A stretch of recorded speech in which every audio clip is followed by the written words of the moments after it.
Welcome, ladies and gentlemen, boys and girls. I'm saying that for a specific reason today, but definitely out there, you Skyliners, you Skywatchers, welcome to VashSky Parkcast.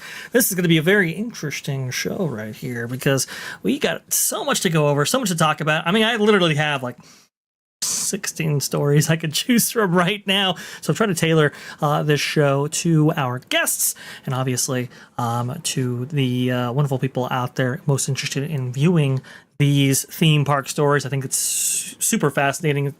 You know, spans the gamut of Universal and Disney right here. Very, very interesting stuff. But I, without further ado, want to have on somebody who is the first time joining us for VashSky Parkcast. It is the one, the only Jared from Capture the Magic. Jared, are you with us today? Hello. Is there anybody out there? Well, maybe the first time is coming in shortly. Let's see right here. Let me see.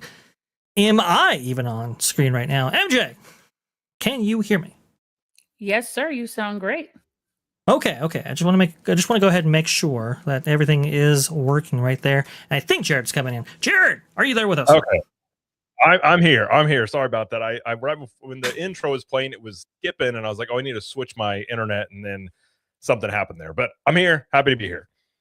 All right, cool. Well, happy to have you with us there. Yeah, hopefully the intro went okay. I'll review the footage right there because it might be my end. This is sort of new hardware right here, so I want to make sure that everything's working well. If anybody had issues, please let me know in the chat right there. Speaking of issues, by the way, we've been having a little bit of issues with memberships lately. Apparently, all the memberships that we were gifted, or at least most of them, over the last 2 days, well, they have been refunded to the people who did gift them, which was most unfortunate. So I'm currently, got an outstanding support ticket with YouTube to try to alleviate the issue, and we might have issues with Super Chats as well. I'm not sure, but I believe Juliet might have answered that question here with 2 British pounds sterling right there. That's good. Afternoon, VashSky Parkcast and Skyliners. Well, afternoon, Juliet.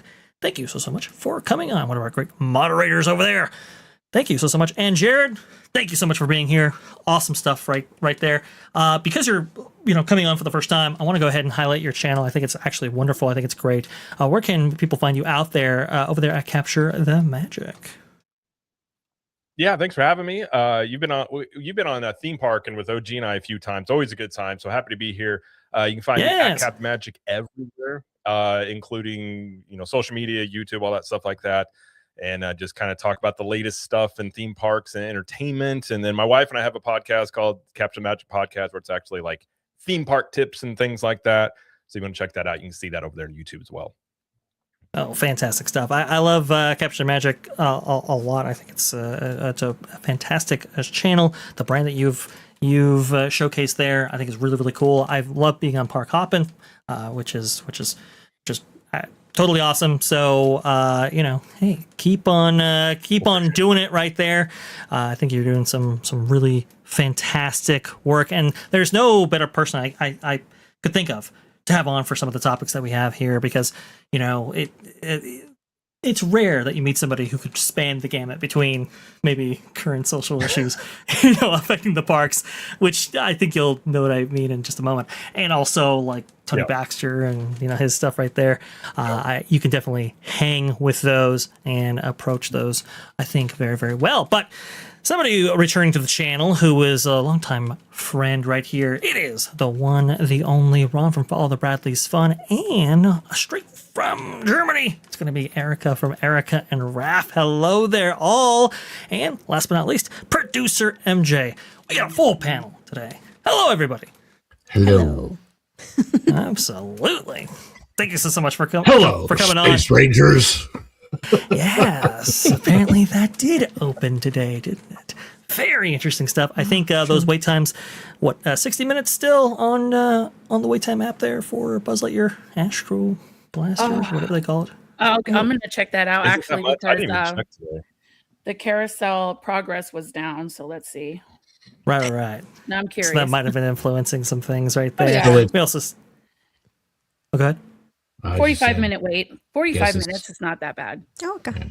Yeah, 45. It shouldn't. Down a little bit. Rides like that one and Haunted Mansion, they shouldn't have a long wait time. They're people eaters. So I will tell you, every time I see the wait time listed at Haunted Mansion for maybe 40, 45, whatever, it's always like 15. I'm not even kidding. Yep. We checked it last time we went in there, and it was exactly like that. It was like 35 list, and then we got, I don't know where they count it. Maybe they count it until you get like actually physically on the ride. As far as waiting outdoors in the queue, at the Haunted Mansion, at least at Magic Kingdom, when you come in, like there's that doorway you come into the first room, that only took 15 minutes. That's what I count, but maybe they're still not counting that as being actually on the ride yet. So This goes back to an old discussion that I think mice chatters used to have back in the day, where like, where does the attraction start? Does it start when you enter the foyer, or does it start after the stretching room? It's always been this big debate right there. I think Disney, for operations purposes,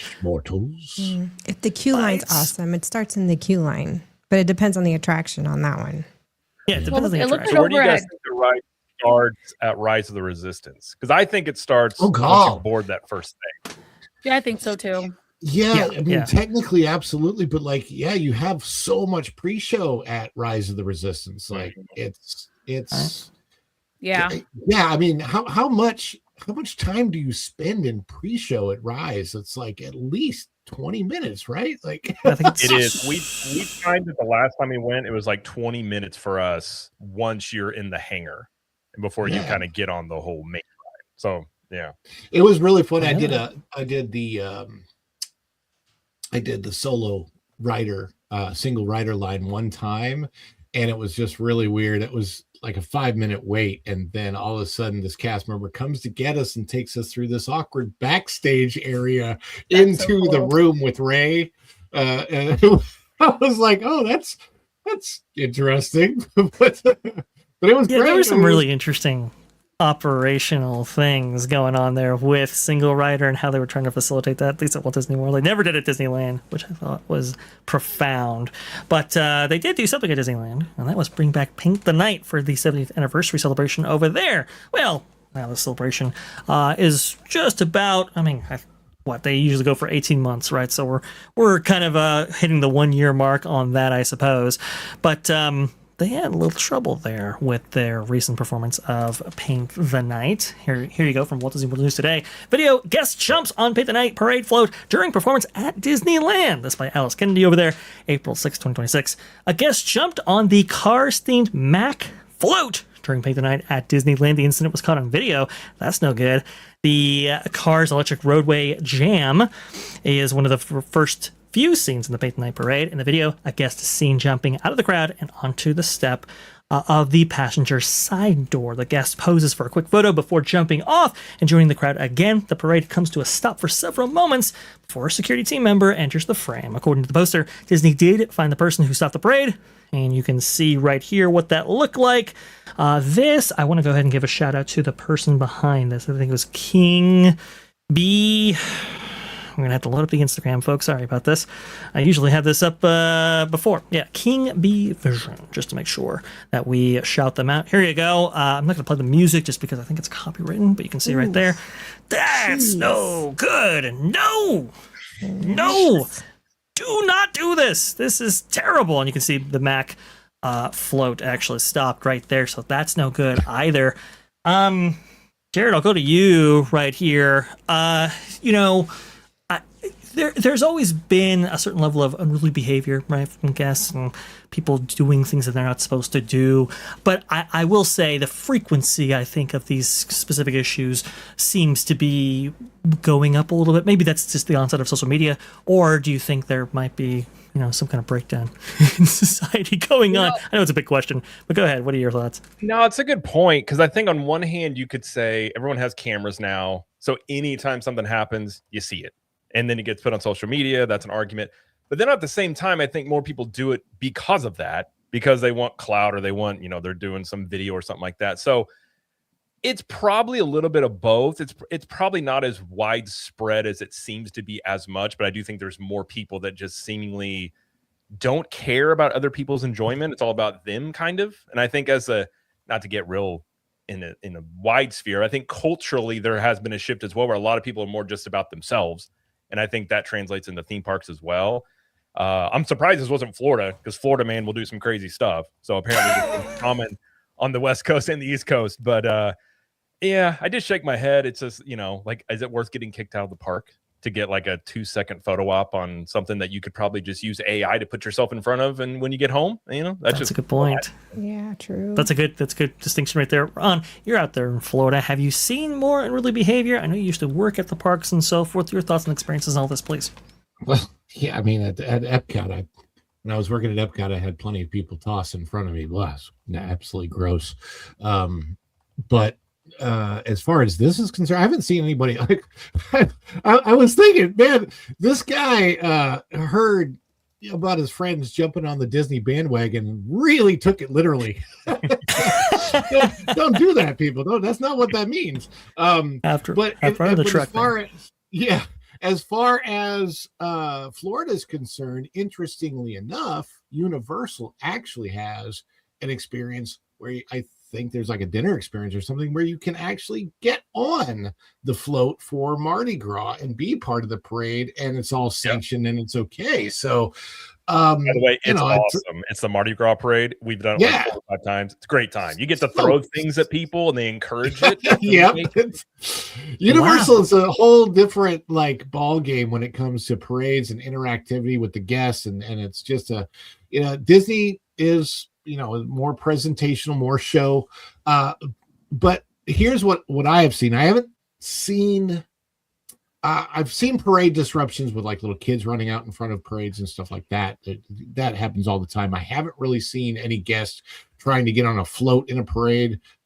Thank goodness, none of the times I've been there. What I have seen way too often is here, Walt Disney World in Florida, guests jumping in all kinds of water places that they're not supposed to be, whether it's in front of the Italian pavilion at Epcot or in the tons of people jump in the stupid fountain in front of France. I'm surprised they haven't put some weird fencing in front of it, but lots of, Europeans often, I think, just like literally think that it's okay to dip their kids in the fountains. I was just going to ask, are they French or German? They might be, because that happens. It happens a lot. Yeah. So there's those types of disruptions, but as far as actually in the parade, I don't think so. Now, I do know that one of our good friends out there, Jay, has been accused of pushing over a Winnie the Pooh, but I don't think that really happened. I don't think that really happened. I heard about that. Yeah. I think it's a fun little inside joke right there over there at Park Hoppin'. Yeah. Check them out. Drunk is great. It's very interesting, and this is showcasing the problematic history of this parade as it has come back. You can see right here that in this particular incident, we covered this on That Park Place a little while ago, going over some electrical issues that they had with this particular Little Mermaid float right there. That's no good. Also, too, they had some smoke issues and all of that. It's just been extremely problematic for sure. Erica, what's going on right here? I mean, I know some people are saying, hey, will this guy get banned? I mean, maybe it's possible, right? Obviously, it's a case-by-case basis, and it's for Disney to decide. But there does seem to be, I mean, we just covered, I think, not too long ago, the People Mover, somebody getting up from there, right, and heading off of the exit before that ride actually restart and because it was code 101, it was down, and like restarted back up, but it was only after they had exited their ride vehicles. Your thoughts on all of this kind of guest behavior and so forth? Well, it's case by case, like you said. I feel like it depends on who's working that night and the mood that they're in. That's kind interesting. Okay, that's kind of what I tend to observe with these things. I think it was impulsive, and I don't think it would warrant a permanent ban, but he's definitely going to get reprimanded and maybe like a 30-day ban. But then again, it just depends on who's working that night and what they decide. Because isn't it at the park level they can determine that evening who's working, who's on staff, what they deem as appropriate. And we don't know if he's a repeat offender, if he's done this before and they're tracking him. Those kinds of things do happen too. That's definitely going to play in, I would think. MJ, I mean, you definitely want to discourage this behavior, right? You can't let this go on. Park ban, like lifetime ban, I think that might be a little bit too much, but I'm not sure. Maybe a ban for the evening, saying, hey, look, you're excused. We kind of have a no tolerance policy with this. That might have been what had happened in this particular incident. Walt Disney World News Today doesn't actually detail what happened precisely to this person there. I mean, what do you think? How should Disney kind of respond to this later on, or should they? Right? I mean, these things happen occasionally with parades. I've noted how many times there's been some disruptions, whether it be parades or otherwise. Your thoughts, please. Yeah, so I definitely think a warning would be appropriate. I'm not sure how they're going to handle that, but beyond the warning, beyond the banning of someone from property, people need to understand that these parades are built with the type of technology that the infrastructure that they use for the ride vehicles. It's you can get severely injured. I believe it was a young gentleman. Is that what I saw? A young man. It looked like a young man, like a teenager maybe, or someone in their early 20s, because, the way he ran and he jumped on Mac the way that he did. That's a facade. You don't know how it's going to hold. You could have easily fallen down, and you could get your clothing can get pulled under one of their wheels. There's so many mechanisms involved. So you're taking a risk of getting severely injured. and you're stopping the show, because if it does get into a halt because you decided to jump on one of these moving operative, machinery, then you just ruined the night for everyone that either came back to the park to enjoy the rest of their evening to watch this magnificent parade.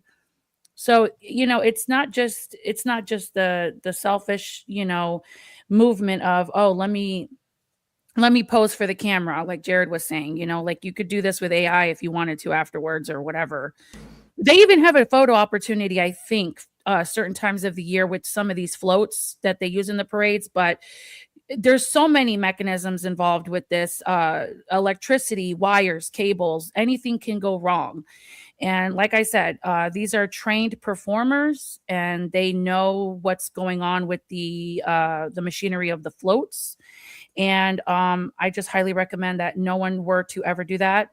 Folks out there, do not let your children, cross those ropes. I don't actually see a rope. Am I crazy? Because usually no, rope, right? No, there usually isn't.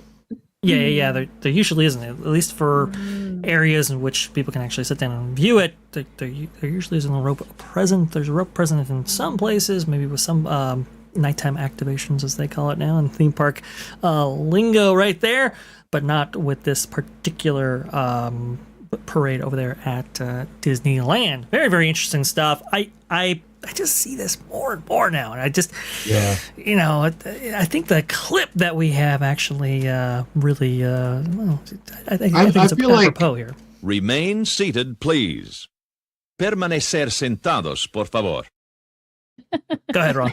I'm just going to say, I think we live in this day and age where everybody's trying to get attention on social media. And even if they're not doing it for social media, they've seen it done. And there's enough people in the world, the population is big enough that some people are going to take that as permission to do such things. And we're being brought up in an age where there's a lack of respect. There's a lack of how to treat your elders properly. You see it so much, just regular decorum, even, so much that they've changed languages, and hopefully they're changing back. But, when I was growing up, you met an older man or older woman and you wanted to address them, you would address them as sir or ma'am. You could go out of your way to be polite, to be nice. There was just all kinds of rules of decorum. I've personally watched training videos on all of that. So and I just feel like none of that's really taught, or it's overlooked nowadays. And it's sad. I mean, I think that, you're spending hundreds of dollars to get into these parks. You want to have a really good experience. And, one person ruins that for a lot of people by shutting down a parade, even temporarily. It's just annoying. And there are certain things, I don't think they have this at Paint the Night, but like there are certain parades at Magic Kingdom where there's real animals involved, and you could interfere with that, with the horses and stuff. It's dangerous, and nobody should be doing it. Absolutely, there's no question about that. Really, really, really a terrible move to try to hop on a moving parade float right there. As a 21 Royal Latrice pointed out right there, you can literally get run over by a Mack truck. That is absolutely true. Being dangerous for a variety of reasons here. Do not do this. Really kind of listen to those instructions. Keep your hands, arms, feet, and legs inside the right vehicle at all times before, unless you're stopped and you've been asked to, exit via a crew member right there. That's the safety tip there, at least when you're on an attraction. But I would say this similar guidance applies to entertainment offerings, right? Just remain in your seat right there. If you gotta get up for the restroom, that's a little bit different. But you cannot approach these moving parade floats. That is no good, as detailed beautifully by MJ right there. So no good. Didn't like that one, but we had to highlight it right there because, man, it's just. If we can, maybe showcase these things and prevent future incidents, I think we're doing some good. Speaking of doing good, somebody thinks we're doing very, very good out there. Twin Royal with cheese, actually, with $10. Thank you so much. Congratulations, Vash, on 2K. VashSky Podcast is now my favorite channel. That's very cool. Thank you so much for that. That is awesome. We're trying to be, one of the favorites, at least. There are some amazing channels that you could see represented here, like Erica from Erica and Raph, Follow the Bradley's Fun, and Capture the Magic. So definitely go ahead and subscribe to all of them, and hopefully we're included in that top tier list right there. Very, very cool stuff indeed. Jared, we were talking about this a little bit before this show right here. Had to have you on for this one. Here you go from Blog Mickey. We have not one, but 2 monorail stories for you. This was published April 4th here, so when they say this afternoon, now you know the day. Monorail Teal breaks down guests remove windows at Disney World, or Walt Disney World.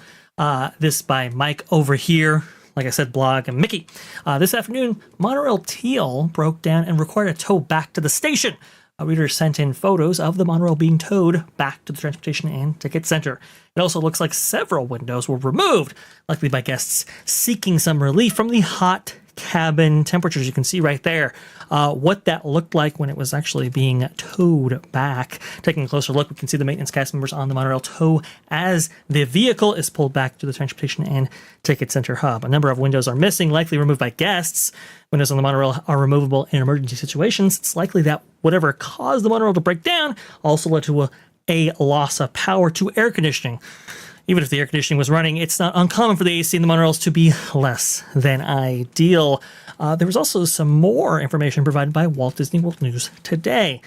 This here comes, this here brings with it some maybe more imagery and maybe even perhaps a video.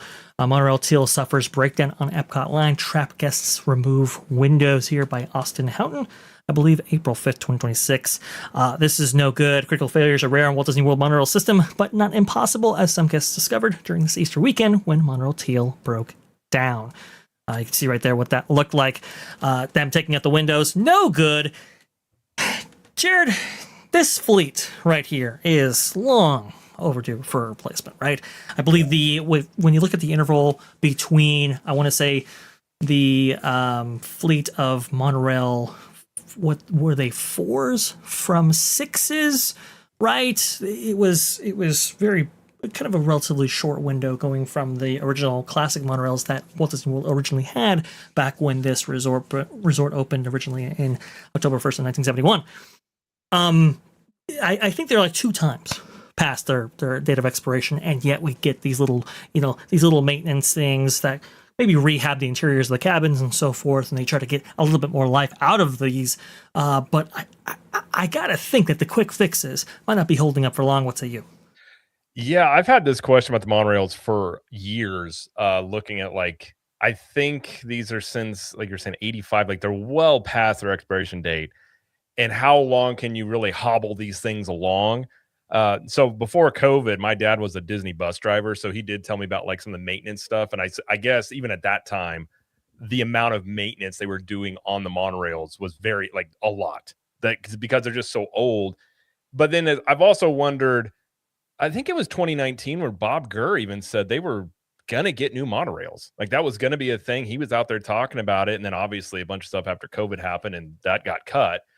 But do you think, I don't personally think Disney would get rid of the monorails, but are they going to be willing to spend, if you do the math on, say, the original monorails and what it would cost to replace these, you're talking billions to replace the fleet here. And yeah, it would be well over $1 billion for sure. Yeah, there's no question. Disney willing to spend $1 billion on a method of transportation that has no ROI? I think they'd probably be forced to, but there's a lot of questions about, like, what do they do with these in the future? Well, I mean, I understand you say ROI, and that obviously stands for return on investment for people maybe unfamiliar with that terminology right there. And yes, there's always that application, right? I remember Disneyland's Tomorrowland recently was illustrated, I believe, in the Wrap, maybe it was the Wall Street Journal, actually, if I'm not mistaken, talking about how Disneyland's Tomorrowland did not receive that upgrade that we were supposed to for a while now because there wasn't that ROI attached to it, right? They in that case, they didn't see that there was going to be an attendance increase if they invested that much into it. This is Monorail Silver, by the way, that you're seeing on screen right there. It just recently suffered from a small fire, and I just wanted to go ahead and highlight its problematic history, even in the most recent history. This is, within, I think, 46 months ago, if I'm not mistaken. It just had a number of problems right there. It will take over $1 billion to replace the fleet, and I believe maybe the original monorail manufacturers, I think, may have gone out of business. So they were sold to a company in France, I think. Now they got the original. I think it was Bombardier, if I remember correctly. Yeah, and they were out of Canada, right? Maybe it was one of the two. They were sold, and now they're in another country. And I also I did a little research into it, like. The new monorails they make don't fit Disney, so if they bought a fleet, then they would have to go and make those fit the new tracks, which would be additional money to do. Right. I'll just say this: being stuck that high up on a monorail with no AC, doesn't sound like a good time. It's probably worse. It's not as bad as a Skyliner being stuck, but it's not a good time. Especially you got to knock windows out, and then it becomes, are you setting up, dominant corners here in the monorail? We're going to set up our own government inside this thing because who knows how long you're going to be stranded up here. It's just, my brain goes to those scenarios if things like that happen. Sort of like corners in an elevator, I suppose. So sure. I have the ROI solution for Disney. Okay. When you order the new monorails, right, and it's going to be $1 billion, you got to make your money back on that, and you can't really lightning lane these things. So you got monitors, you got the flat screen monitors in every single car that people have to face, and they're just constantly running ads for Disney Plus, in which you can simply scan the QR code on your phone to subscribe to Disney Plus right there while you're on the monorail, and you get a huge discount for doing so in the moment while you're on the ride. There you go. This is amazing. I think Ron actually cracked the code on this. It's like what Samsung's doing right now with their refrigerators, right? Selling the ad space right there. Ads playing on these monorails. You can get it right back. And I wouldn't be caught down with a Samsung refrigerator. Exactly, right? It's amazing. I think that's definitely the way to go right here. Look at that footage right there provided by WW Pro and that Park Place. Very, very cool. Now, ROI, okay. They do charge a premium, though, for those monorail line hotels over there along the rim of Seven Seas Lagoon. Couldn't we think of that as decent ROI for why maybe you should invest in your fleet more substantially? I would think so, personally. Now, I've always thought, like, if you're talking the Bob Chapek era of spreadsheet management, I feel like they wouldn't correlate those two things. They would just simply think that those hotels would be booked without the monorails, which I do wonder what Disney thinks about that, because I actually don't see a scenario where they don't end up replacing these. It just seems like they're kicking the can down the road. And really the thing that I worry about, there have been incidents where pieces have flown off the monorail and luckily didn't hit anybody.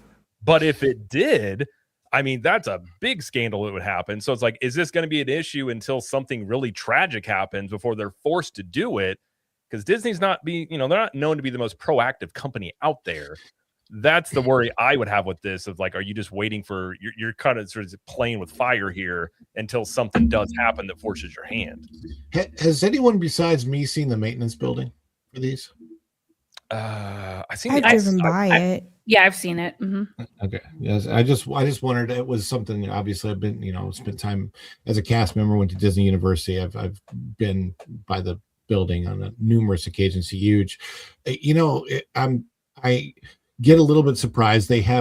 What they've done, they've refurbed all of these monorail cars that are really old, which, to your point, Jared, I think Bob Kerr actually just said that they were like a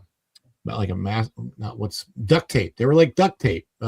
This particular fleet wasn't even originally supposed to last that long. So kind of surprising. Yeah, the piece fell off the monorail. That's no good.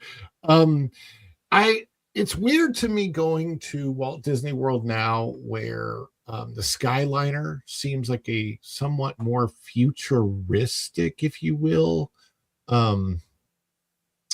method of transportation than the monorail. You look up at the monorail now, and I remember seeing the monorail in like the 70s and the early 80s when I would go as a kid, and how cool that looked and how, futuristic. But we don't see a lot of monorail travel in the world. I mean, I think there's one along the Las Vegas Strip and a few other places, but it's just not particularly futuristic. It doesn't have that feel anymore, and I feel like I know they're probably not going to ever do this, but I just feel like the entire infrastructure needs to be gutted and replaced with a new track and everything. And that you're really getting up into the billions on that. So I don't think it's going to happen. But if you ever go by the track nowadays, you see all the dark marks, and it just looks old and hideous, and it just doesn't have that beautiful, bright, magical show that Walt Disney World used to have. Yeah, it's just unfortunate, because if you think about the monorail loop over at Walt Disney World, you're talking about the Contemporary, the Poly, and the Grand Floridian. Those resorts are not cheap they're very upscale resorts. I say upscale because the pricing, how much is a room over there? $500 and up. I mean, you could be paying well over $1,000 a night. Do you think a family of 3 or 4 or 5 that are paying over $500, $600, $700, $800 a night want to go into a monorail that has a foul smell? The seats, the doors, everything is just not up to par. They could do a hard refurb on these monorails, bring them up, spruce them up, bring them up to par. You don't have to replace them completely, because that's probably never going to happen, or maybe somewhere down in the future it'll happen. But they have high, maybe you guys can give me a hand with this word. I'm just trying to think about the type of guests that are boarding these monorails that are coming from the resorts. Maybe a fluent guest is what you're meaning, maybe? Yes. Like, would you want to? I would rather take the bus, because it's unfortunate, but it's true, because you don't know if they're going to malfunction. You're going to be stuck in there, and in a very small, tight space without AC. And in the Florida heat, it's just, that's not what you're paying for. That's not what you're, Such a good point. Now, Erica, I believe you were going to chime in right there. And I do apologize. I want to go ahead and make sure we feature your voice. What say you on monorails and whether or not they're worth investing in to the tune of maybe well over $1 billion in order to get a new fleet? Look, it's Disney. You think Disney World, one of the first things that comes to mind, aside from Cinderella's castle, is the monorail system. It's iconic. It's got that nostalgia attached to the name. And they can't just not have the monorail, in my opinion. It's really going to hurt them, and it's aesthetically going to hurt.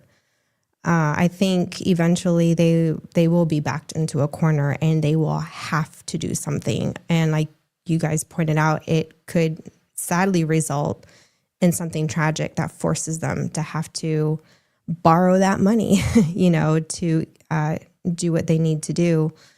I feel like also this is something that when they were at their peak of the good reputation and the money flowing, they had the opportunity to invest, but they got lazy. And now here we are with their reputation has just consistently tanked since the pandemic for a multitude of reasons. And they aren't profiting like they used to. So now they're really struggling. And the one thing they should be focused on, aside we can pick a bunch of things they should be focused on. But the monorail system being what it is, its iconicness and the expense, I kind of wish they wouldn't ignore it. It's like maintaining Cinderella's castle. It's the monorail system. And I don't care how old it is. I love seeing it. I love seeing it in action. We love riding it. And so that's kind of my two cents. I also question, couldn't Disney, and I don't know anything about how a corporation like that runs, let alone how them with government isn't, because this is considered like a form of transportation, right? Can they get help from the state of Florida or from the federal government? Is there any kind of assistance that they could apply for or ask to help them afford something like this in terms of replacement? I mean, because I don't know how this, I thought the category, the way this was, I guess like a line item in a way, isn't this considered a form of actual like public transportation, like how it's categorized? I mean, that's an interesting point, because technically you don't have to necessarily, even be staying at Walt Disney World property or even have a ticket in order to board these particular vessels right here. So, I mean, technically, if you really get wide out, maybe this could be considered public transportation, but I don't think they would be accepted for any grants or anything like that, which kind of like, on the one hand, it's like, it's an interesting idea. On the other hand, it's like, this is Disney. Like, can't they afford their own monorails? And then they kind of, shot themselves in the foot there too with their relationship. Though, I mean, that's kind of it's been damaged. I'm sure there's been some repairs made in the last couple of years. But the damage has still been done. It's really sad because, I mean, but they have no one else, but they have no one to blame but themselves for their mismanagement of money from entertainment to parks. Yeah. And then just not putting out quality stuff so people actually want to spend money on your brand. They just to give you an update too on how much it does cost to stay at any of the monorail resorts. The average price, and I'm looking it up right now, the average price for a stay at the Contemporary in June, because I looked it up specifically like this year. The standard rate is $951.50 per night for a standard room. Now, I will tell you this, and we may talk about pass holder discounts later. Right now, there is a 40% off pass holder discount on said room, and it's only $559 per night if you're a pass holder. So you're getting the bargain basement price of only about $600 a night with taxes. As crazy as it sounds, if you really want that room, if you're really hard up, it might be more efficient as a family for one person to buy a pass and engage in that discount right there. That's crazy. I know DFB actually recommends that. If crunch the numbers, do the math. In some cases, it might be worth it for one family member to have an annual pass just for the discounts. Right. But you really have to do the math on how frequently do you visit Disney for it to really be financially worth it to do that to your family. Right. And I want to go ahead and bring up some finances here, and then obviously we have some amazing superchargers that we have to get to as well. First, though, I want to go ahead and highlight this amazing graph from Mac that he shared over there on his X account. Definitely, now it's known. Definitely check him out on X. He is awesome. He is amazing. He's incredible. But as Erica pointed out right there, money has stopped flowing a little bit. You can see this breakdown of this is a chart, going over time back in 2014 to 2024. Of every single division as it exists for the Walt Disney Company that generates revenue, right? And it's reflected in these different colors right here. You can see kind of the orange color, the salmon orangish color. That is parks. And down below is media networks. You can see that the media networks were a larger share of the company's revenue streams, right? And so one could theorize, it's like, okay, maybe it's worth investing more into media networks than it is with parks, right? But as parks have accrued so much more of the quarterly and annual revenue for the Walt Disney Company, it's clear that the theme parks are revenue drivers. That is good and bad. Good that maybe an enhanced emphasis is placed on the parks, but bad because they need every single money that comes in to obviously, make their quarters look good, right? So we start to experience these cuts right here. Maybe we don't have, good long-term investment projects actually taking place, like monorails, for instance, because we had to have every single dollar funneled out to the studio and out to other different things to make those financially viable as well. Jared, I see you nodding your head there. Do you agree? Oh, completely agree. I mean, you can make an argument that the parks have been subsidizing a lot of, not most of the Disney company, depending on quarters, especially with, the studios are hit and miss with some of their stuff, which is why I think it's really easy for and I've worked for bigger corporations, for them to get very short-sighted and just to kind of assume and they kind of get in this like quarter by quarter mentality. So it's like, well, we need to do this, but we can put that off till another time. Then it gets put off yet again. And then it, at some point, like, do you bite the bullet and actually spend the money to do these things? Especially whenever they're touting all that money coming in, and a lot of that was going to be toward maintenance. I kind of wondered at the time, does that mean monorails or something? And we really haven't heard anything about that. We have not, have we? That's a very interesting thing. This 60. Oh, go ahead. The 60. To your point, the $60 billion tranche of funding that they have going after the parks over 10 years, I think 50% of that, so $30 billion, was what they said was maintenance. You would think that maybe you siphon off $1 billion of that and put out some monorails that are such a big part of your transportation network out there at your flagship resort, that being Walt Disney World.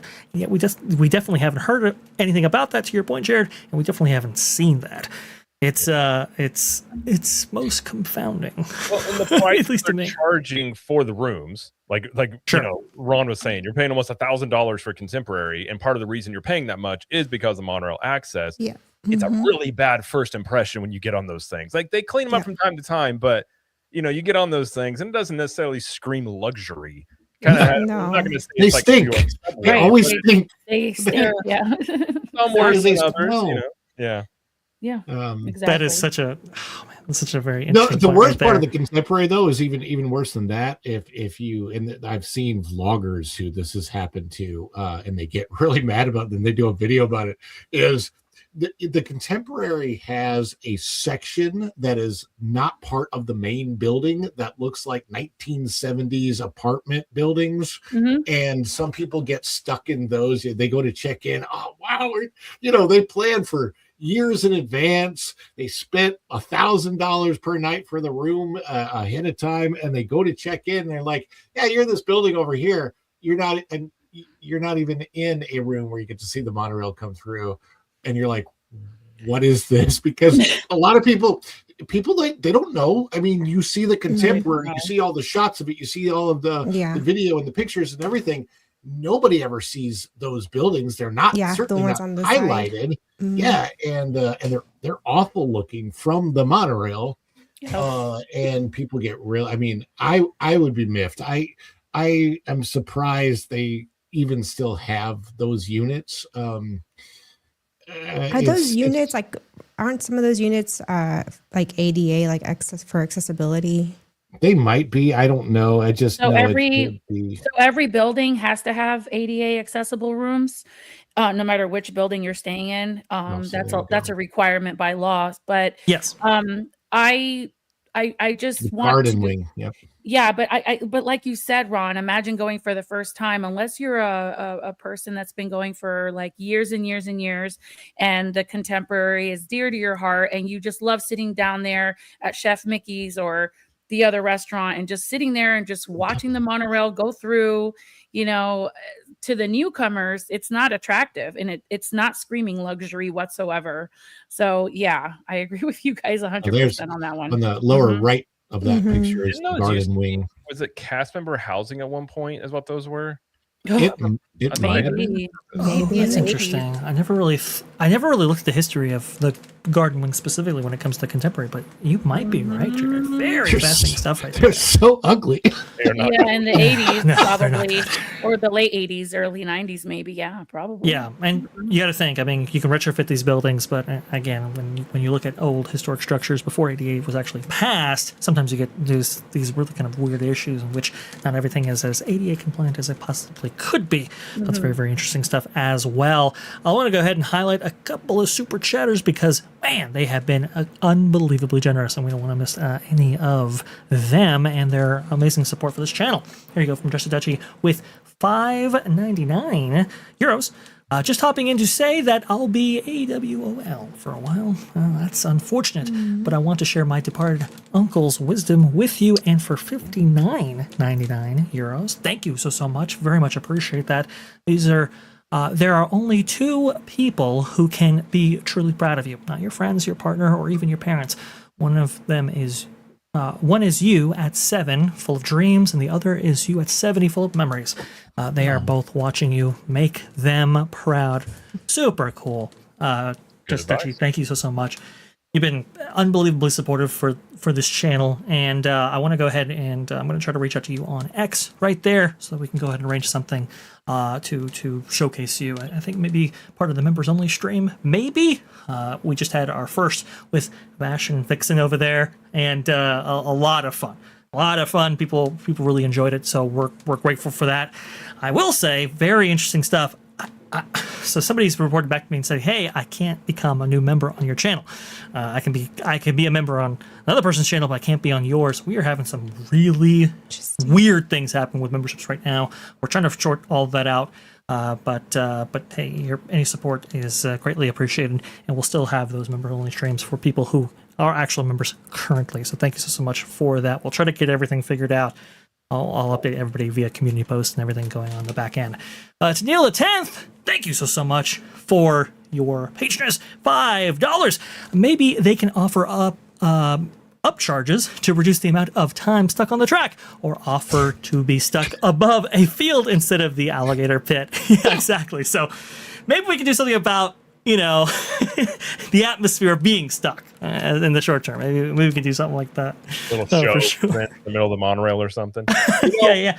If they did replace the fleet, I wouldn't be shocked if they did implement some sort of pay-to-use system. If they ever do it, I wouldn't be shocked one bit if they did something like that. I wouldn't be shocked at all either. That is for sure.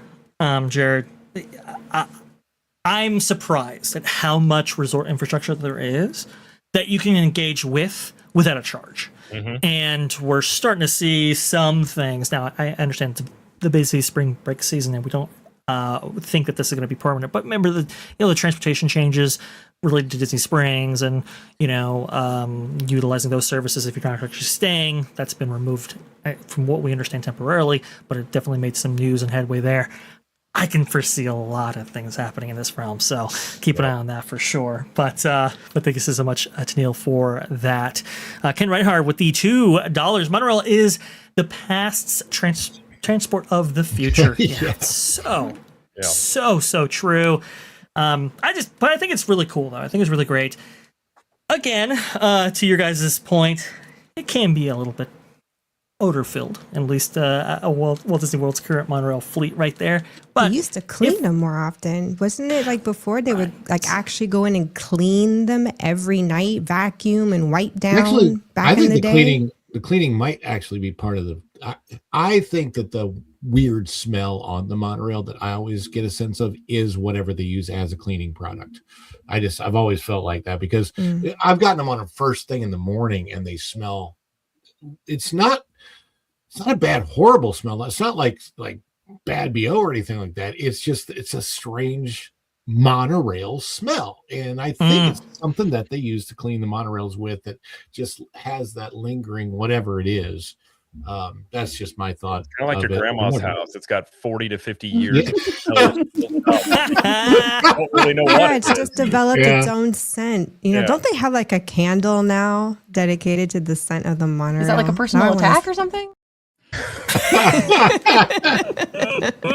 I don't know if I'd want that candle in my house, though. They're like, it smells just like a monorail car. And by the way, can you imagine if the AC goes on in those thing and the smell that you would have? I've been in them when the AC just doesn't, the heat is so intense, and the amount of bodies, sweaty bodies that are in that, the AC that doesn't do anything. When they fill up with people, it's really weird being a local.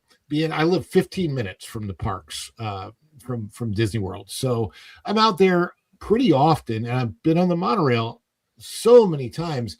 And it's just, I have had the experience of being on the monorail completely by myself in a car, and also being on a monorail just packed with people. And it's really interesting just to think of my own experiences of being on the monorail, of how different of an experience it can be depending on the time of day, depending on what's going on in the parks. It's pretty wild.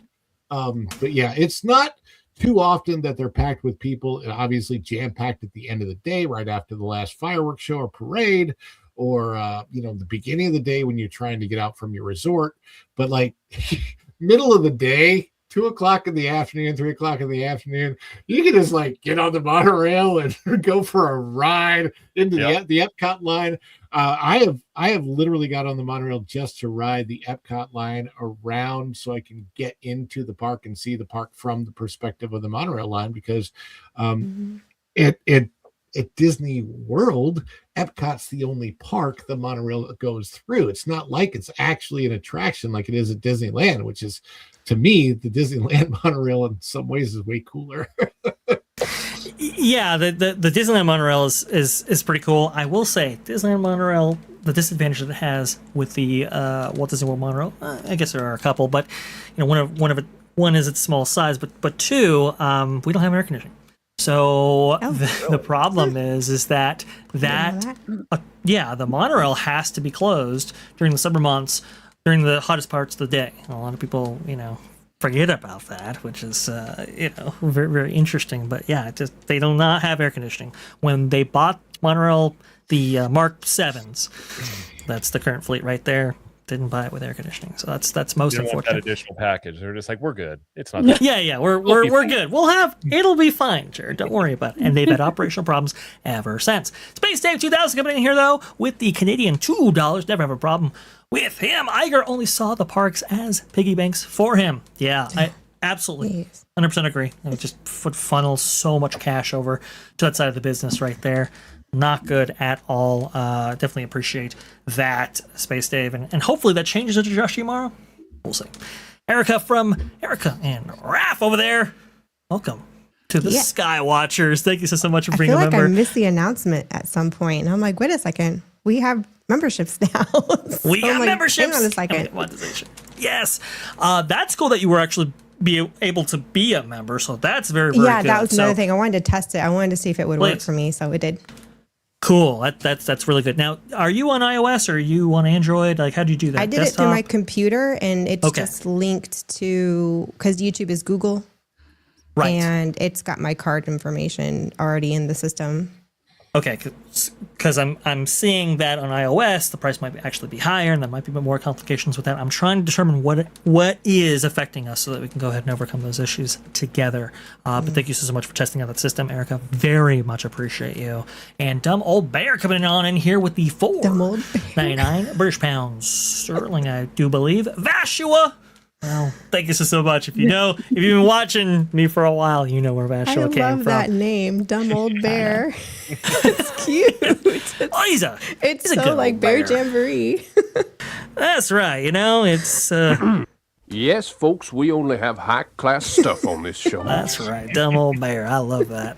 That's pretty cool right there. And Space Dave coming in here, detailing some issues with us. I get it on PC and got refunded and reversal a few days later. Yeah, I know. I've been seeing that. Well over 100 of our memberships were refunded, which was quite devastating to hear. Well, not too good right there. For now, it seems like everyone can do it on their computers or your laptops. Try not to do it from your cell phones, folks, until we get this straightened out. Yeah. Mm-hmm. Really, really good commentary right there, MJ, for sure. We've got one more monorail story, interestingly enough. I know we've been talking about the death, but this time, this doesn't really have to deal so much with the monorail, but a larger issue might be at play at Disney. Here you go from WDW Pro over there at That Park Place. Disney Parks brings back, quote, ladies and gentlemen, a gendered language major cultural reversal this April 8th, 2026. Have you been exhausted? I'm going to try to do my pro impression right here. Have you been exhausted by cast members referring to you as friend? Unable to say sir and ma'am? If so, don't thank the Venetians, thank Bob Iger, and a very strange moment in time in which Disney decided to go all in on divisive language edicts at their parks. Okay, I'm going to stop that. You get it. You get the point. But now that appears to finally be coming to an end, Disney Parks has indeed begun quietly restoring gendered language such as ladies and gentlemen to announcements, attraction spiels, and perhaps cast member training. It represents one of the most symbolically significant reversals the company has made in years. Disney did not merely drift away from that language by accident. The company very publicly moved toward more gender-neutral speech during its broader inclusivity push in 2021 and 2022, trying that tying that shift to its internal culture, guest-facing presentation, and cast member guidance. Let's go ahead and listen to what Theme Park Cheetah over there, Green Cheetah 99, was able to uncover here. I think this is going to be very, very interesting. Here we go. Let's see if we can play this and get some audio here for the guys at home. Let's see. Oh, it's muted. Of course it is. Why wouldn't it be muted? Thank you so much, X, for that. And it's still not playing. Wait, come on. Okay. Now it's Sorry, guys. I do apologize. Ladies and gentlemen, this is the Magic Kingdom Monorail Station. Okay, you can see, That ladies was really and gentlemen. loud. Yeah. Right. Yeah. Well, it had to be because we had to actually hear it. But I do apologize for the headphone users out there. Yes, you can hear right there very prominently, ladies and gentlemen, begin that spiel. There's also a second video right here, and I wonder what that actually was. Let's go ahead and play that a little bit, maybe not so much volume applied this time. Here we go, and go ahead. This monorail will be returning to the Magic Kingdom. Ladies and gentlemen, if you're saying, please hold. So, ladies and gentlemen, featured there as well, not a fluke, as highlighted there from the Cheetah. Jared, I want to go ahead and go to you first because I know Erica and MJ had covered this a little bit on that part. Let's we can go ahead and expand that conversation out right here. What do you think about this kind of language coming back in? Because we had seen it subsidized with like Friends, for example, Dreamers of all ages. They've had a number of things get around that kind of ladies and gentlemen, boys and girls language that they was so prominently featured at Disney parks around the world. Your thoughts, please. I mean, it's not surprising given the, there's been, I would say since 2021, 2022, there's been quite the cultural shift away from that type of, I guess you would say, mindset in terms of just applying it to just, even transportation on the monorail, especially in Disney, whenever it's so very, you have princess stuff and you have princes, like it's very gendered in that way. But then all of a sudden, some of the stuff you're trying to have it be sort of just all, monolithic in many ways. So maybe this is Tomorrow kind of, I'm assuming this is the Tomorrow move, coming in here and just saying, hey, we're going to revert this stuff back to how it's always been historically.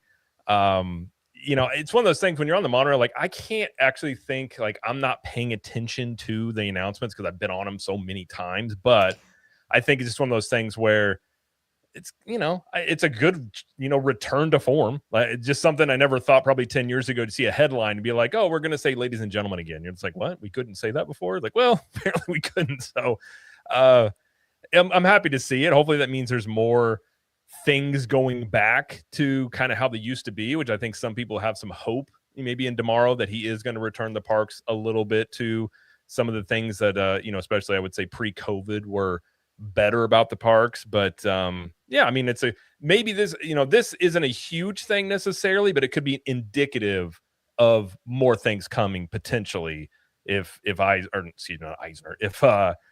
Tomorrow is kind of, doing whatever he's doing. We'll see what the final effects of that are. I will say this. I mean, some people are going to be looking at the story. They're going to be elated. Some people are going to be a little bit disappointed in the company. I'll say this to people even disappointed in this decision right here. You got to think, if you're putting emphasis on language like this, right? You're updating thousands of spiels in order to take out, ladies and gentlemen, boys and girls, something so synonymous with theme parks, with Disney theme parks especially. You're putting emphasis on those things while sidelining some other things. And people might say, oh, we can walk and chew gum at the same time. Not this company. I think it spoke to some priorities the company had that were misprioritized. I'll just put it that way. And getting back to, this kind of gendered language right here, I think is a bigger issue. And I think Walt Disney, WW Pro, I should say, really highlighted that out there quite beautifully in his article over there on that Park Place. Definitely check it out right there. Erica, I want to go ahead and get from you. What say you on this particular point right here? Because it's just, I think we do see the culture shifting on this point a little bit. The fervor, I think, is not so enthusiastic as we've heard in previous years, right? Now, I will say Josh Giamaro, he did come out and was the one to announce that the inclusivity key was becoming part of the keys and so forth and all of that. It changes with Disney Look coming. So I don't know if it's Josh Giamaro, but it might be. Your thoughts, please. Are we turning things around here? Yeah, I mean, I'm glad they are. I don't know I don't know if it's just they figured out catering to less than 1% of the population is just not making them money, and it's just time to shift gears. So they're just solely looking at it from the profits, assessment, not so much any, political or moral, aspect of it. But it seems like they're not the only company that's kind of shifting a little bit, here and there you're seeing shifts. So I'm glad they're returning to form. It's, when I was growing up and even when my boys were growing up, it was, I remember taking my best friend and her daughter when she was like 5 years old. And back then, cast members were literally calling little girls princess. Hey, princess. And that whole day we spent at the Magic Kingdom, we were even referencing her mom as Princess Mommy. And I was Princess TT, and it was just like a whole thing. And the cast members just really fed into it. And it was fun. And Disney, that you you got a whole princess line. That's what makes your money, and I don't know what you did with your fairy line. And that was a cute, with the Disney fairies.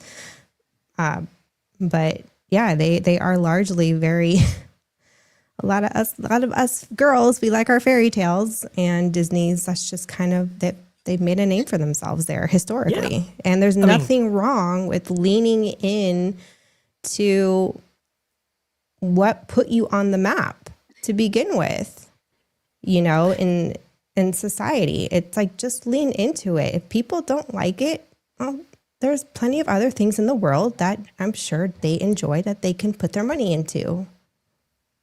Yeah, it's really interesting to have viewed the company at around this time when they were making so many changes for a variety of reasons, and also inclusivity and so forth. And perhaps they do believe that. Ron, we've talked about a lot about the changes to Disney look and so forth, and the inclusion key being added to the set of keys that they used to have right there. The change to the language being used, ladies and gentlemen, being included on the monorail once again. It was taken off, now it's back on. What say you on that? Is the company turning around? And as Jared pointed out, is this maybe a DMR initiative? It was never taken off the Skyliner, I can tell you that, because I've been paying a great deal of attention to that every single time I go. Again, I will say I haven't paid as much attention on the monorail, whether it was on there or not. I would be very interested as to whether or not I don't think they'll change it to the beginning of Happily Ever After, where they talk about dreamers of all ages and they just do that. But the biggest thing for me would be to hear it from cast members in the parks. If a cast member looks at me and addresses me as sir rather than friend, when I get it when they're addressing a group, because what do you address a group as? They'll say, hello, friends, and I can't get that. But when a cast member that I have never met in my life addresses me personally as friend instead of sir, it really bothers me. Like that. I feel like somebody wasn't taught properly growing up, or taught proper manners. And I'm like, and it's just, I would like to see that training. When I was trained initially in 2014, I had my traditions training as a cast member at Walt Disney World. And I remember the specifics back then of them saying, hey, let's say that you're dealing with a little girl, right? You get down on her level, you bend at the knee, get down on their level, and you can address her as, hey there, princess, or, they would literally teach you to use that gendered language, which, by the way, wasn't a phrase that any of us knew back then. Before the year 2021, I don't think I'd ever heard the term gendered language. That's so weird. I don't know how many people are familiar with history, But this is really weird and bizarre. Going back about 100,000 years or more of all of the human race, there's always been two genders. So it's like, it's nothing new, people, please. There are so many cultures in which even their words are specifically gendered. You might use a different word for male, a different word for female, or even the words themselves. It's such a thing embedded in our culture out of respect for numerous amounts of reasons. And so just to say, ladies and gentlemen, the fact that it's a big deal that we're going back to that, I think Jared had mentioned this. It's weird. It's like, why? It's weird.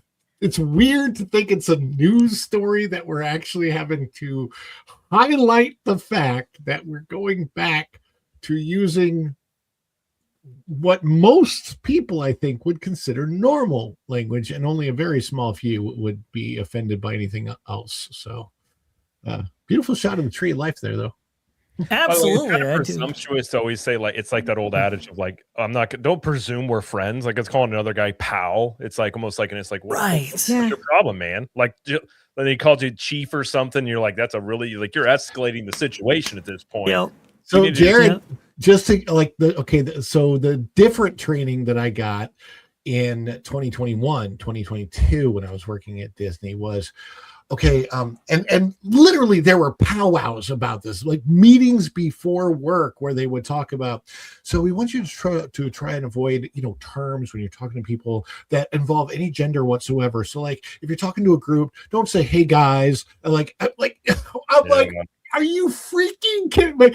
I will tell you, working as a cast member, pre 2020 era and post 2020 era was like literally night and day. I felt I went to work for an entirely different company because it was so bizarro world, the things that they would talk about. And I'm like, the number of times I had to bite my tongue and walk on eggshells and everything else. I'm like, this is ridiculous. I've heard from cast members that are still there that there is some degree of change with that, but it is I don't know. I go to the parks now, and I've said this before. I said, when it comes to any employee at any company, if you cater to the people that are going to be offended by everything, you're going to get weaker employees.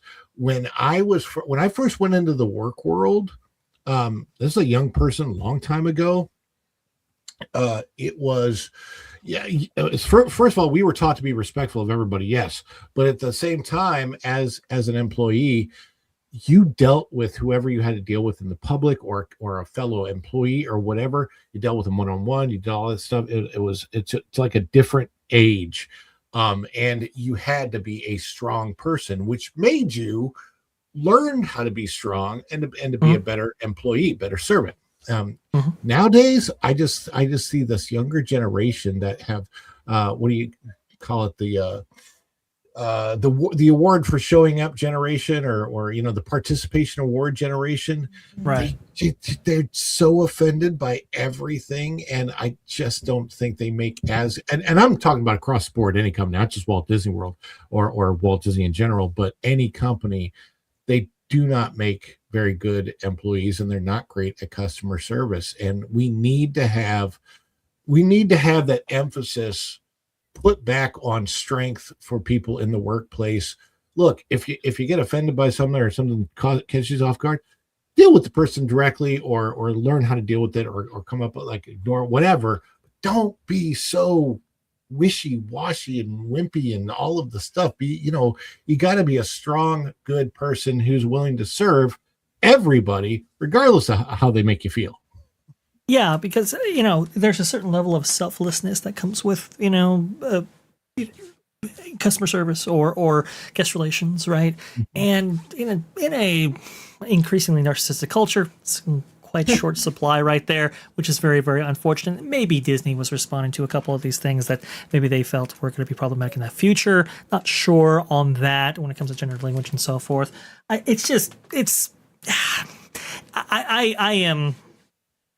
relieved to hear that some of these things that they hung themselves up on, like for example, like no zippity jaw and all of that.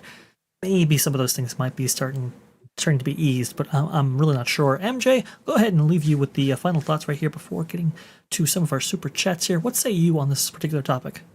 Oh yeah, I mean, we covered it extensively over on that Park Place, but yeah, I mean, it's a great thing if this is one of tomorrow's ways of saying to the people, hey, I'm listening, you are being heard, we're going to bring the Disney difference, bring back traditions, because traditionally that's how you address people, ladies and gentlemen, boys and girls.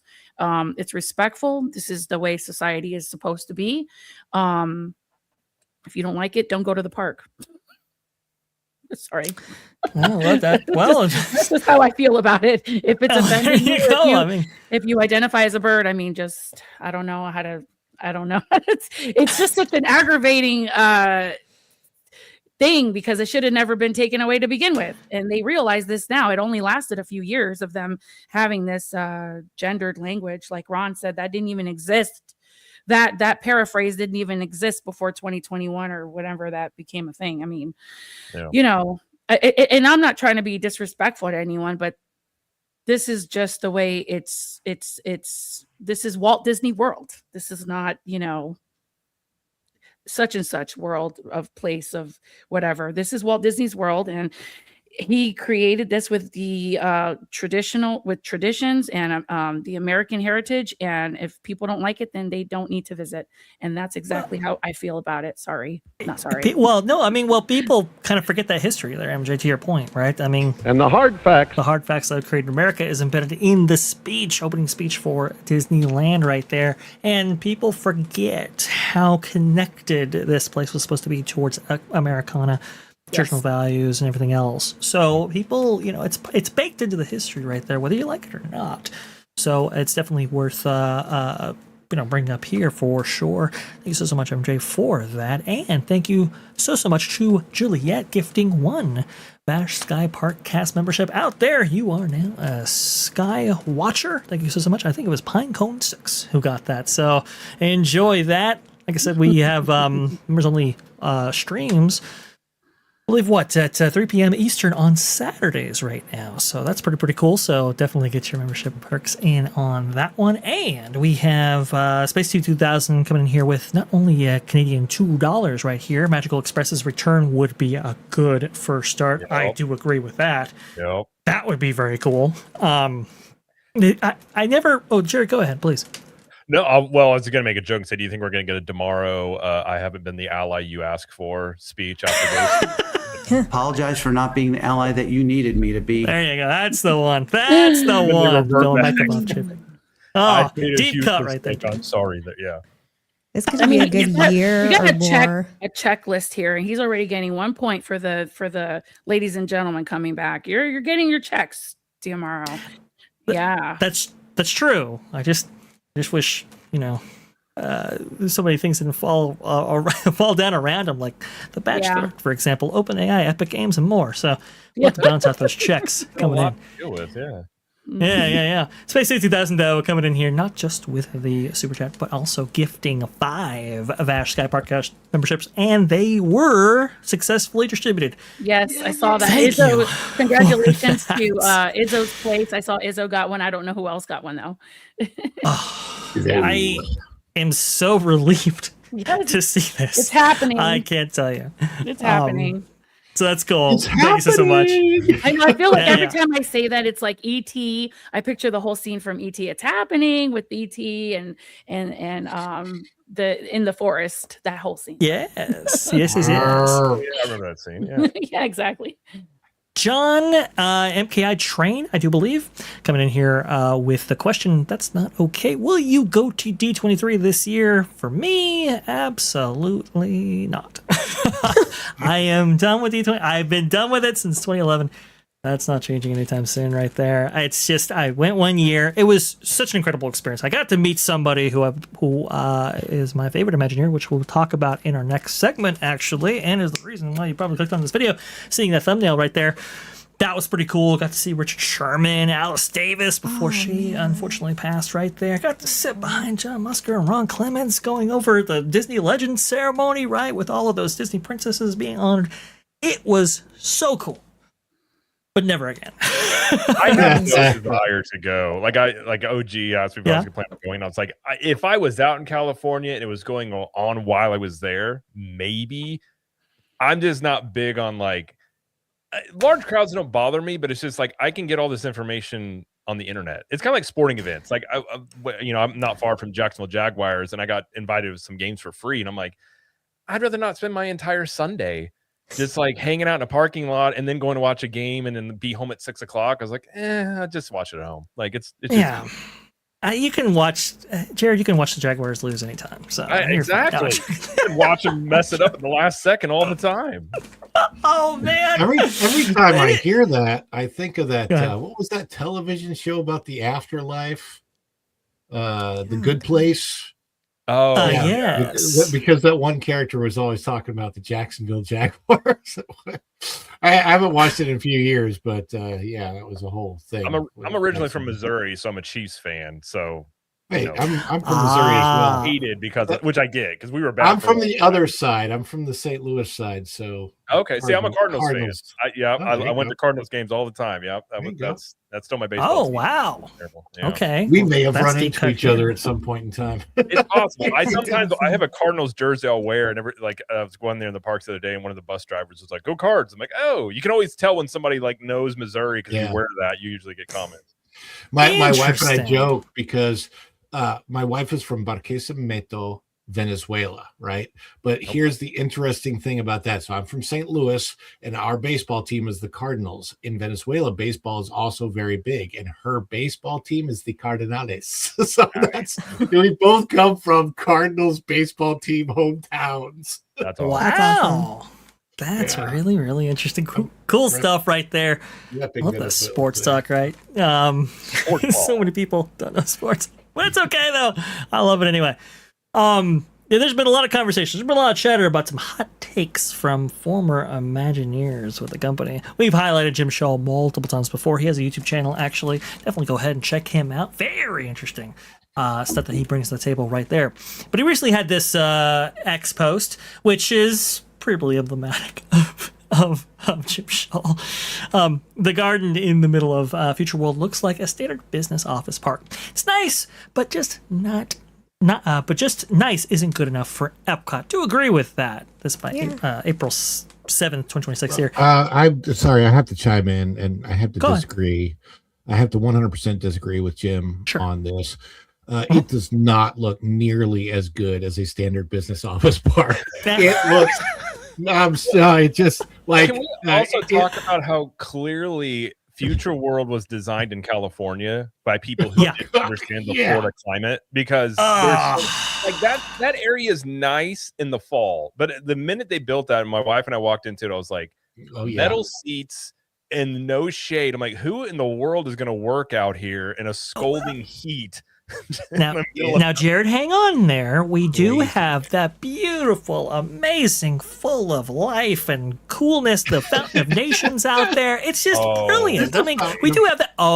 We got rid of that as well. We got but if you walk around where the Communicore used to be a long time ago, the real Communicore, if you walk around that, there's a tiny little entrance, and you can get into a little kids semi-water park play area thing that also smells like sewage on the outside. yes, unfortunately, it's got that sewage smell. Erica, you were going to say real fast. Oh no, I agree with Jim. It's when they were building it, we all knew what it was going to look like, and we all said, even when it was first showcased, when it was finished, it basically looked like a college campus area. There was just nothing Disney about it. It's a community college.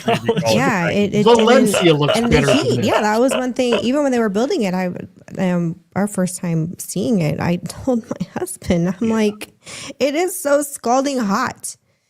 In Florida, there's nowhere to sit to really get out from the heat. No. And in I the wish evenings, I could talk to the people that designed this and say, didn't even one of you that was designing this, didn't you have just one little spark of inspiration? Well, no, and apparently they that's didn't take a field trip to Florida in July either. They definitely did not. They definitely did not. No. That one little spark right there is what I really wanted to talk about there, Ron, because the guy who created that ride, well, he had some really interesting commentary recently shared at the Walt Disney Family Museum over there in San Francisco, California. If you've never been, folks, what are you doing? You gotta go to the Walt Disney Family Museum. It is absolutely incredible. I understand, San Francisco, but it's amazing. Like, it's so good. I spent like 2 or 3 days there. I still didn't see everything. I mean, it's that wild. So underrated. If you are a Disney fan, or even if you're not, still check that out. It is worth going out of your way for. But this delivered here by Laughing Place. Tony Baxter did give a presentation on the Temple of the Forbidden Eye, Indiana Jones Adventure attraction over there at Disneyland. Some people say might be the best ride that Disney's ever done. Maybe that's my view. I don't know. But he had some really interesting things to say. We'll go through them line by line because each one of these is fascinating. Here you go. Disney legend Tony Baxter had some hot takes at the Walt Disney Family Museum yesterday. Quote, asterisks, I guess. He hates using the word adventure in experience names. This is so poignant because we just had Disney Adventure World open up at the exact same time that the Disney Adventure for Disney Cruise Line did. It's like, guys, how many times are you going to use this word, and why'd you drive it into the ground within weeks of each other, launching these different distinct products? Jared, adventure, it's everywhere, but is it overused? It probably is overused. I remember hearing that comment, and I was like, and then I thought of like Islands of Adventure, Disney Adventure. I'm like, yeah, like you might think you get a thesaurus to think of a different term to apply for the same meaning there.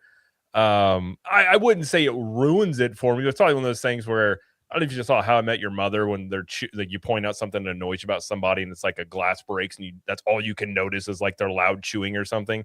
This could be like that now, where all of a sudden every time you hear adventure, you're like, oh yeah, Tony Baxter hates that and he uses it way too much, and I agree now. So it's interesting. I mean, I think Indiana Jones makes some sense. He is literally the embodiment of adventure. But, absolutely, yeah. You know, some of this other stuff, it's like, is it really an adventure, or is it just like an exhibition, or what? You know, whatever you want to call it. No, you're exactly right about that, Jared. He is the embodiment of adventure, and the attractions in Adventureland.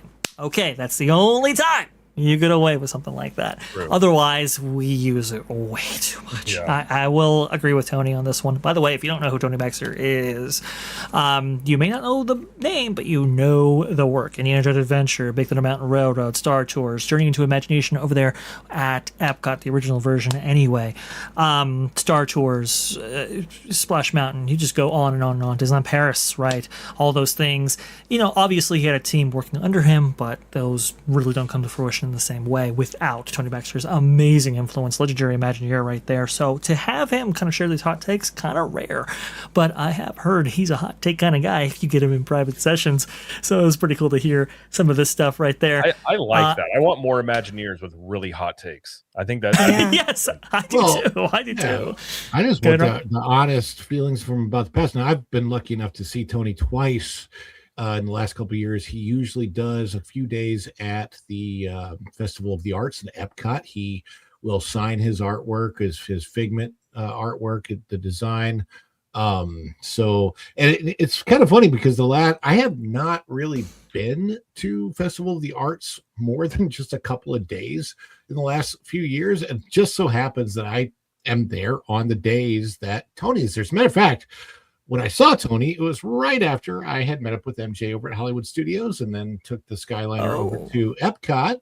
And then Tony Baxter was over at Epcot that particular day signing. And so I didn't meet him specifically. I was in front of him, kind of wave and that kind of thing, but he is signing artwork that I did not want to pay $150 for. So, and person who was handling his handler or whatever said I could get in line. I'm like, yeah, I don't really want to bother him. I'm just being respectful, but just pay homage to the fact that he's there, and he's one of the greats. We don't have Imagineers like this today. The only Imagineer that I even know of that I want to say she has, I think her name is Saja or Sasha, and the only reason we know who that is because of the shape language. And so what we've tried to do is really bring that shape language from the architecture. But like what we love to talk about at WDI is shape language. And we often refer to shape language. There's such iconic shape language in Spaceship Brevity Attraction. We really wanted to make sure that we fused to that throughout the space. You Skywatchers, you members out there is a shape language emoji that you can go ahead and use. Go ahead and use that shape language emoji right there. Gosh, you're torturing me here. Amazing. Awesome. I did see Tony Baxter in Epic Universe, and I was there for one of the previews. He had a huge crowd around him, but the dude looked like he was having the time of his life, though. Like, he was smiling, having fun. Like, I would have said something to him, but it was like, he probably had a mob of like 20 people around him. I would say that the vast majority of people that worked on Epic were former Disney Imagineers. I know one of them personally, and the person who I know told me they were like, yeah, a lot of Imagineers from Disney came over, left Disney to work on Epic. A lot of those people are probably his proteges, him and other legend Imagineers like him. If you go to Epic, there really are, you know this, Jared, you've been there, you've seen, like, you see so much old Disney or former feelings of Disney at Epic. You're like, oh yeah, this is like it used to be like this. Ministry of Magic, all the details there, and in the Dark Universe, and just everything. You're like, wow, this is exactly what I would have expected in the 10 years ago. If Disney had opened a new park, this is the kind of park I would have expected. I would have never expected this from Universal, and I'm like, wow, it's just it really is jaw-dropping. So many things when you first walk into Epic Universe. I think we were just talking about this yesterday on your show, Ron. By the way, ladies and gentlemen, Ron's show is right after Vash's show, so stay tuned. It's going to be great stuff. But we were talking about the lost continent, because if I'm not mistaken, some of those Imagineers are responsible for building places like in Islands of Adventure, such as the Lost Continent, which is like breathtaking. The rock structure that they did, and the little village walkway that they had, and all that's kind of going away now. But I'm just saying, that's, when you boot people out, and that's the kind of stuff you get. They go elsewhere and they build over there. Look at Darkmoor. I mean, I'm sure some of those Imagineers are responsible for Darkmoor in Epic Universe. Well, one of the favorite guys that works for Universal, Steve Tatham. He's the he was the head guy of Epic Universe Design, and he's a former Imagineer. And that guy is one of the most passionate people I've ever heard talk about theme parks. Like, to hear him talk about it, and you almost get emotional for the guy. I even look at Celestial Park as almost like a modern day Tomorrowland in the way that it is potential with that. It's one of my. It's not a. It doesn't have a ton to it necessarily attract. It's got two, but it's one of my favorite theme park lands, especially at night. And it is something you would have expected from Disney 10, 15 years ago. Like, if they would have came with that, you'd be like, yep, that's what I would expect. And Universal doing it is very like, oh, like an original land with water features. Like, this is new and different. That you seem like Disney would have done something like that in the past.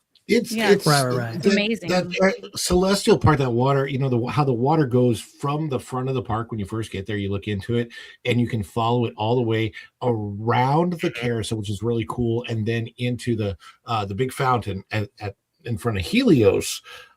It just feels so synergistic, and it makes the park kind of feel almost like a living being, like you're inside this venous system where the blood is flowing, except it's beautiful blue, crystal blue water. It's a really cool feeling.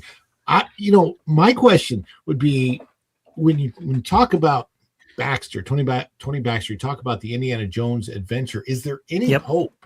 Is there any hope that that level of Imagineering goes into the reimagining Indiana Jones ride that they're redoing Dinosaur to become.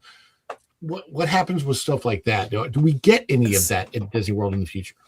So I'm hopeful of this too, Ron. I will say the Imagineers have been quite clear, the current Imagineers, that is, the people who are working on Tropical America, specifically Indiana Jones Adventure, I guess 3.0 now, because we've gotten one previously at Japan as well, that it won't take inspiration from former Indiana Jones attractions. So like story, for example, that might be altered. As in terms of quality, I'm very hopeful that they imbue the same level of quality found in Indiana Jones Adventure over there at Disneyland, that they have that they do that same thing at Animal Kingdom's version of that attraction right there. I'm hopeful. I don't quite know, without Tony, right? Without these guys who really push for that quality, it's catch as catch can, I guess. And there's a reason why so many people have left for like Universal, Epic Universe, etc., right? Because there's a variety of things, but one of the things I've heard was like Jason Sorrell, for example, he wrote books on theme parks, right? He's got Haunted Mansion book and Pirates of the Caribbean book. They're so good. There's just amazing tomes right there detailing so much of the Imagineering history and so forth, right? He left for Universal and he just came flat out and said, look, at Disney, you're going to have a meeting about a meeting about a meeting. Universal, they just build. That's what they do. They just get out there and they actually do. They make your dreams come true, basically. And so, with that kind of mentality, if it's still present at Imagineering currently, it's one of the reasons why I have asterisks, a lot of asterisks on the new projects going into Walt Disney World, because it's like, are they going to be built and delivered at the same level of quality that we've come to expect from places like, modern Universal and Disney of the past? And that's one of the things I wanted to go over here, because that was just one of the things that he said. By the way, all this footage that you're seeing on screen, by the way, all projects that Tony Baxter led to fruition. Here you go. He does not like Buzz Lightyear attraction, but is hopeful that the recent refurbishment addresses what he views as its faults. He's a big fan of Toy Story Midway Mania. So Buzz Lightyear did open today, this being, April 8th there. And I think we highlighted on that Park Place, it was about a 60-minute wait. Now it's down to like a 45-minute wait as of the last time we checked on the wait times listed there. See a tremendous amount of changes right there, but one of the big things, detachable blasters, something that Disneyland has enjoyed since 2005. So that's a big deal. Some visual upgrades for sure, maybe the implementation of technology. But I will say, when comparing the two, Buzz Lightyear, and maybe even Buzz Lightyear 2.0, and Toy Story Mania, I'm going Toy Story almost every single time. What say you guys?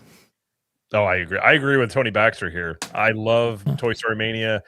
Buzz Lightyear, to me, doesn't belong in Tomorrowland, but obviously it's here to stay. And the old shooting system, I'm a competitive person. I hated that shooting system. I didn't know where I was shooting, and I was just halfway through. I'm like, whatever. I'm like, I'm not messing with this, but I think it'll be better. But I mean, from what I've seen, I think we're going to go check it out next week. So hopefully just being detachable and actually being able to tell where you're shooting, maybe a little bit more responsive, will be something that'll be kind of nice there. Sure. Yeah. Definitely. We can only hope right there. This is when it was going down for refurb and showcasing the new art. There's a POV that Drew the Disney Dude has on his X. Definitely check that out right there, and you should be following him. Anyway, what are you doing?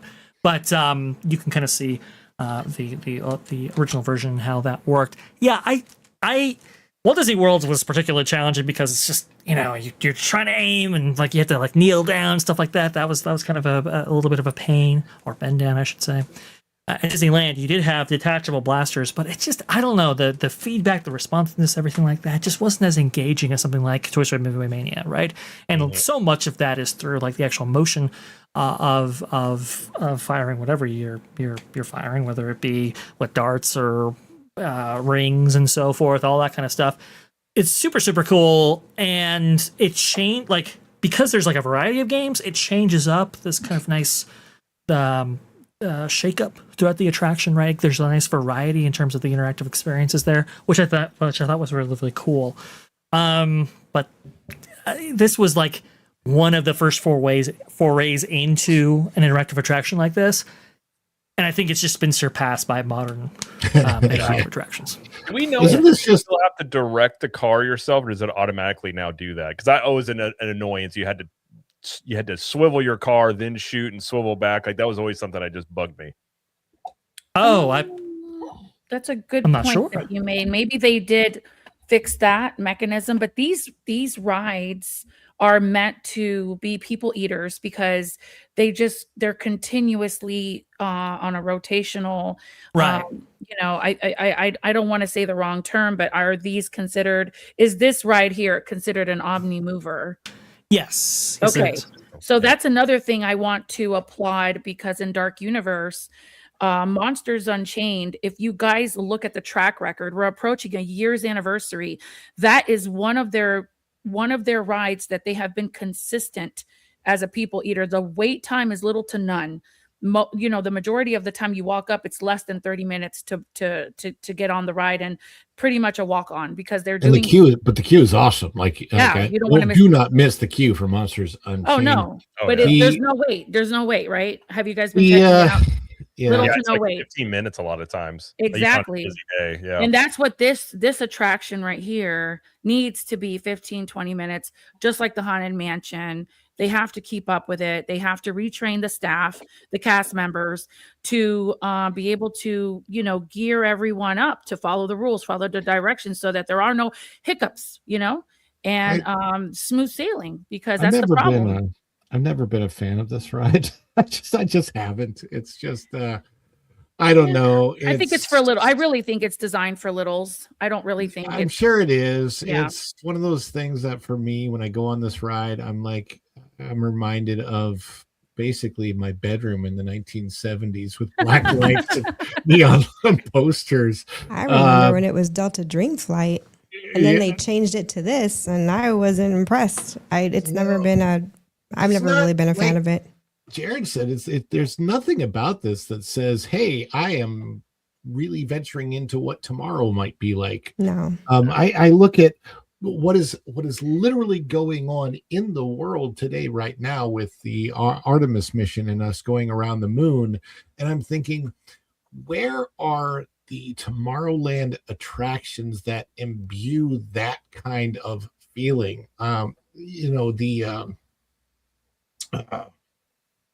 Space Mountain used to have that feeling, but it kind of doesn't anymore. And I would love to see a complete redo of Space Mountain to get one of the versions that they have in other countries, which are really cool.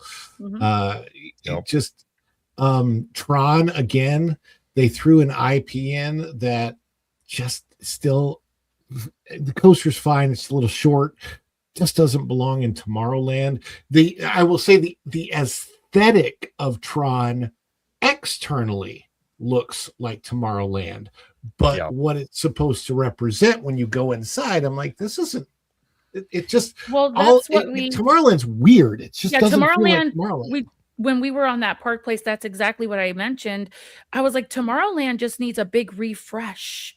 It's a nostalgic area. It's one of the opening day lands, but they have Tron, and I'm seeing a track record. Astro Orbiter got a refurb. Now we have Buzz Lightyear having a refurb. The People Mover is pretty consistent. I don't see anything wrong with that. They just need to bring back Stitch burping in your face. A whole refresh. A whole refresh. A whole refresh. Tomorrowland, like Monsters Inc. laugh for, though. I mean, obviously, that's the first thing. I think it's Tomorrowland. I think it's hard for them to theme Tomorrowland because, at the time that Tomorrowland was built, you figured it was conceptualized in what year? Right. Oh, man. I mean, and I'm going back to Disneyland era before, because the concept of Tomorrowland came before Walt Disney World. So when you're going back to like the 40s and into the 50s, there was just so much on the horizon that had not been invented yet. And now we live in a day and age where almost everything under the sun you could think of has been invented. So what else is there going into the future that they could really expand on that doesn't already bore people, that hasn't already been done? And Tomorrowland has just kind of become this forgotten land that now has evolved into not having much of an identity anymore. It's such a great point. Yep. And to your point, Erica, you mentioned Disneyland, what it was actually themed to, right? It was actually in 55. Tomorrowland Disneyland was themed to 1982. That's what it was originally. Wow. And that was the reemergence of Halley's Comet. Go ahead. What could work, is maybe lean into that vintage era of the future. People do like vintage lands. And I got to tell you, going through the People Mover in those areas where you see, the funny looking lady with the hair thing doing her hair and her nails, it's so 1950s ideas of technology. And I like looking at that stuff. I watch YouTube channels where they have these commercials from the 50s where they're basically home builders and they're showcasing the woman's home of today. And it's like 1950 something, 1960, whatever. And it's these vintage videos and commercials of, what an ideal, essentially, kitchen would be for a woman back in that era. And I love that kind of stuff. And I think maybe if they could just kind of redo Tomorrowland in a vintage way, I think that would kind of bring back its identity, because I'm not seeing how you can create this. Well, I've had the idea for a long time. Pick an era. For me personally, I would say a stylized version of the 1980s, what you thought the future was going to be like. Yeah. Interesting. You could take how the Fantastic Four, to your point, Ron, where it was like the stylized vision of the 50s. Like, I think because technology moves too quick now to try and stay ahead of it. You'd be constantly redoing this land every 2 years. So pick an era, do it that way. I think that could be really cool to do something like that, where you don't have to try and keep up with current, modern tech, but hey, here's what we thought the future was going to look like, and kind of you can play some jokes in there and things like that. I think that would be cool, and you could actually have this land have an identity at this point. I think a retro future kind of aesthetic, I think, is a smart way to go, because it's a moving goalpost, right? It constantly changes. You constantly have to update it. They tried with a fantastical version of the future, that being the Jules Vernean future that you have at Discoveryland over there at Disneyland Paris. I don't think that was quite the catch-all that they intended to be. I think you have to think a little bit outside the box when it comes to this, and a retro future, I think, is most appropriate right there. I will have to break the conversation just a little bit here, because we got some breaking news, guys. This one is a big. Here we go. If we have the thing here. Okay, I think we do.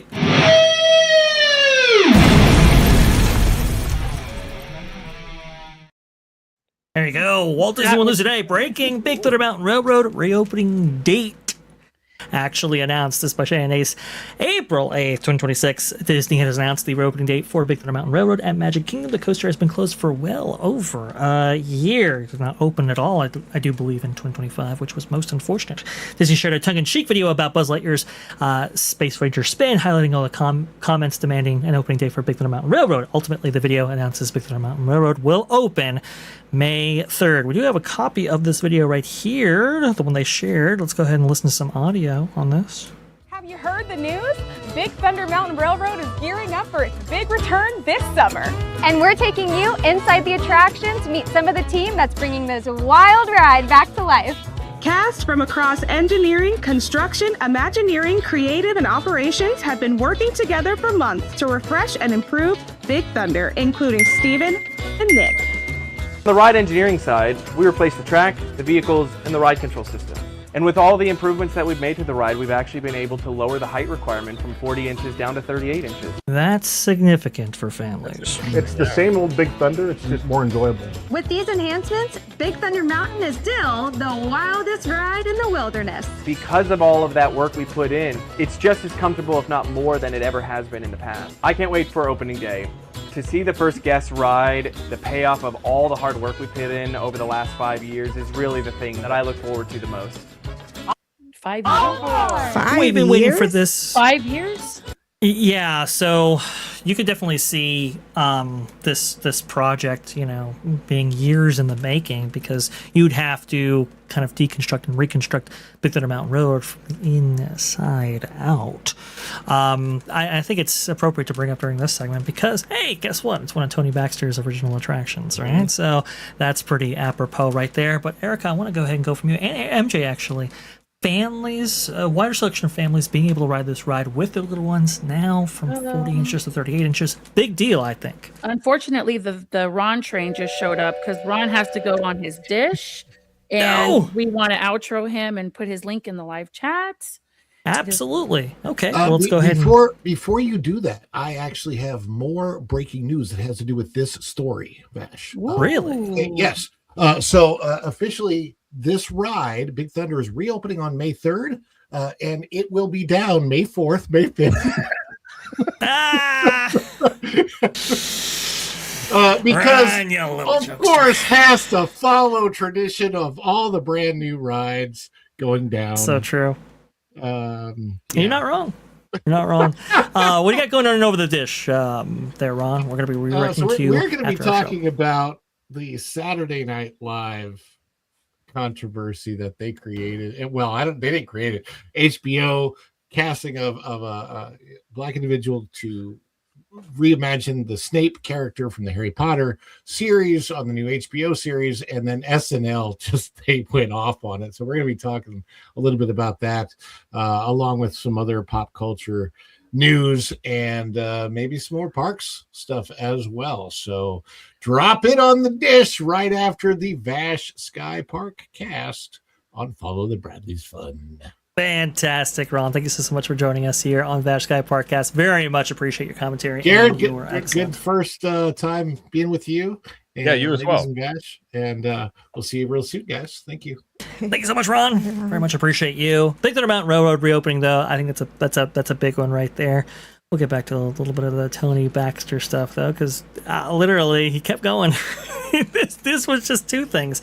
One thing I want to add before is about the Big Thunder. Please. I was a little disappointed I didn't see two rednecks talking about how they changed this to meet the Wild West, because I feel like I would trust it a bit more if it had like mullets and just some cut off sleeves. That's right. That's right. Like, okay, this ride's in really, really good hands right now. It's such a favorite. And look, when they redid Disneyland's version of this and they put in like the explosive ending and stuff like that, it was phenomenal. Redid the track, feels great now. It used to be a little bit rough around the edges back in the day. Again, ours opens 1979, I do believe. I think Walt Disney was a little bit after that. So, it's time. It's time to give these attractions some love. Hopefully, we'll see that these things will pay off and a better experience is waiting for us on the other side right there. I wonder how smooth it will. You think it'll be as smooth as Mine Train? I would think. Yeah, that's the... I mean, they changed everything. The tracks, the trains, and the entire... he said it and I forgot the name of it. The actual, the ride system that makes it go. Right. Whether it's computer, or electrical, whatever. Sorry, my brain's kind of mush. Well, and that's significant, Erica, because that ride system right there, from what I understand, there's some quirks with the original ride system as designed by Disney. I don't believe there was a roller coaster manufacturer attached to it. I think Disney was doing it at the time.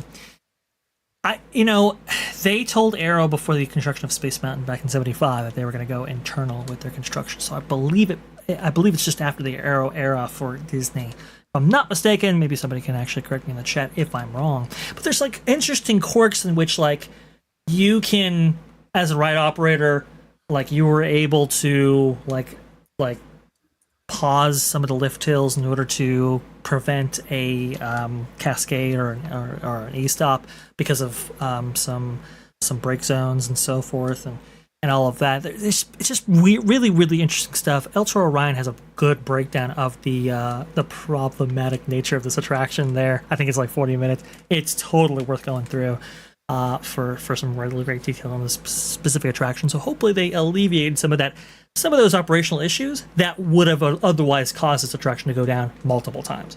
I think they did do some ride system working of Disneyland's version of this attraction. So maybe they also got the upgrade. Sounds like they did. Anywho's, big stuff right there. Oh, go ahead, Erica. Another little goat. It's cute. I've never seen it before. I don't know why I've never seen it. They also lowered the height requirement, guys, for this attraction. Right. 40 inches. What was the previous height? Was it 42? No, previous height was 40. They loaded down to 38. Well, what's the height requirements for Mine Train? I'm just curious. Is it 38 for that one? 42. Mine Train. I think it's 42. That's interesting. Yeah, Kelly's been going on that since she was a tiny little thing. So yeah. Wow, that's interesting. It's even lower than that's great. That's really interesting. Should be I'm 42. getting results that it's 38. Oh wow, even lower. Well, that's what I said. She's been riding it since she was a tiny little thing. So yeah. Okay. That sounds about right. Okay, so they dropped it to the same standards as Mine Train. To the same standard that's as Mine Train. That's perfect. Yeah. That means the whole family can ride. I would hope. I would hope. I think that's super cool right there. Yeah. Here you go. The most recent, very entertaining wow moment that Tony Baxter recently had was when he rode the Ministry of Magic, or the Battle for the Ministry, at Epic Universe. Now, this is kind of cool right here because we got a photo of him on that particular attraction right there, along with is that Dusty Sage there from Ice Chat? He's always traveling around. Lopez too, isn't that the NBA player that's sitting next to him? Because he's like 7. Yes, that was following him in various.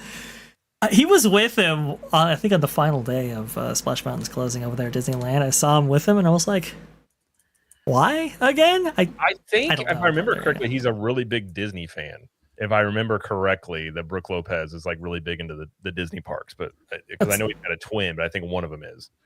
That's cool. He's very tall, by the way. Yes, very tall. He is massive. So it was very interesting seeing him, dwarf Tony right there. But I know he really did like his time at Wizarding World. And it's interesting because Tony actually worked on the initial concept for Disney's version of the Wizarding World to sell to J.K. Rowling. That didn't go well. Right guy, wrong time. That's the one. And then finally, Splash Mountain is the attraction that he wishes that they would bring back the most. And I mean, I love it. Right. What's the surprise there? He was famously there, like I said, on the last day of Splash Mountain's opening at Disneyland, and he actually collected water from that event right there. Oh, nice. He such a big fan, and look, I haven't been able to detail his history with Tiana's By Adventure, because you'll remember, Jared, I think you'll remember this. Initially, when Tiana's By Adventure was first announced, they said that Tony Baxter was going to be involved. And then we never heard about it again. The reason why is because as soon as he saw what they had in store for Tiana's By Adventure, he's like, no, thank you. Like, I had heard very similar things as well. Yeah.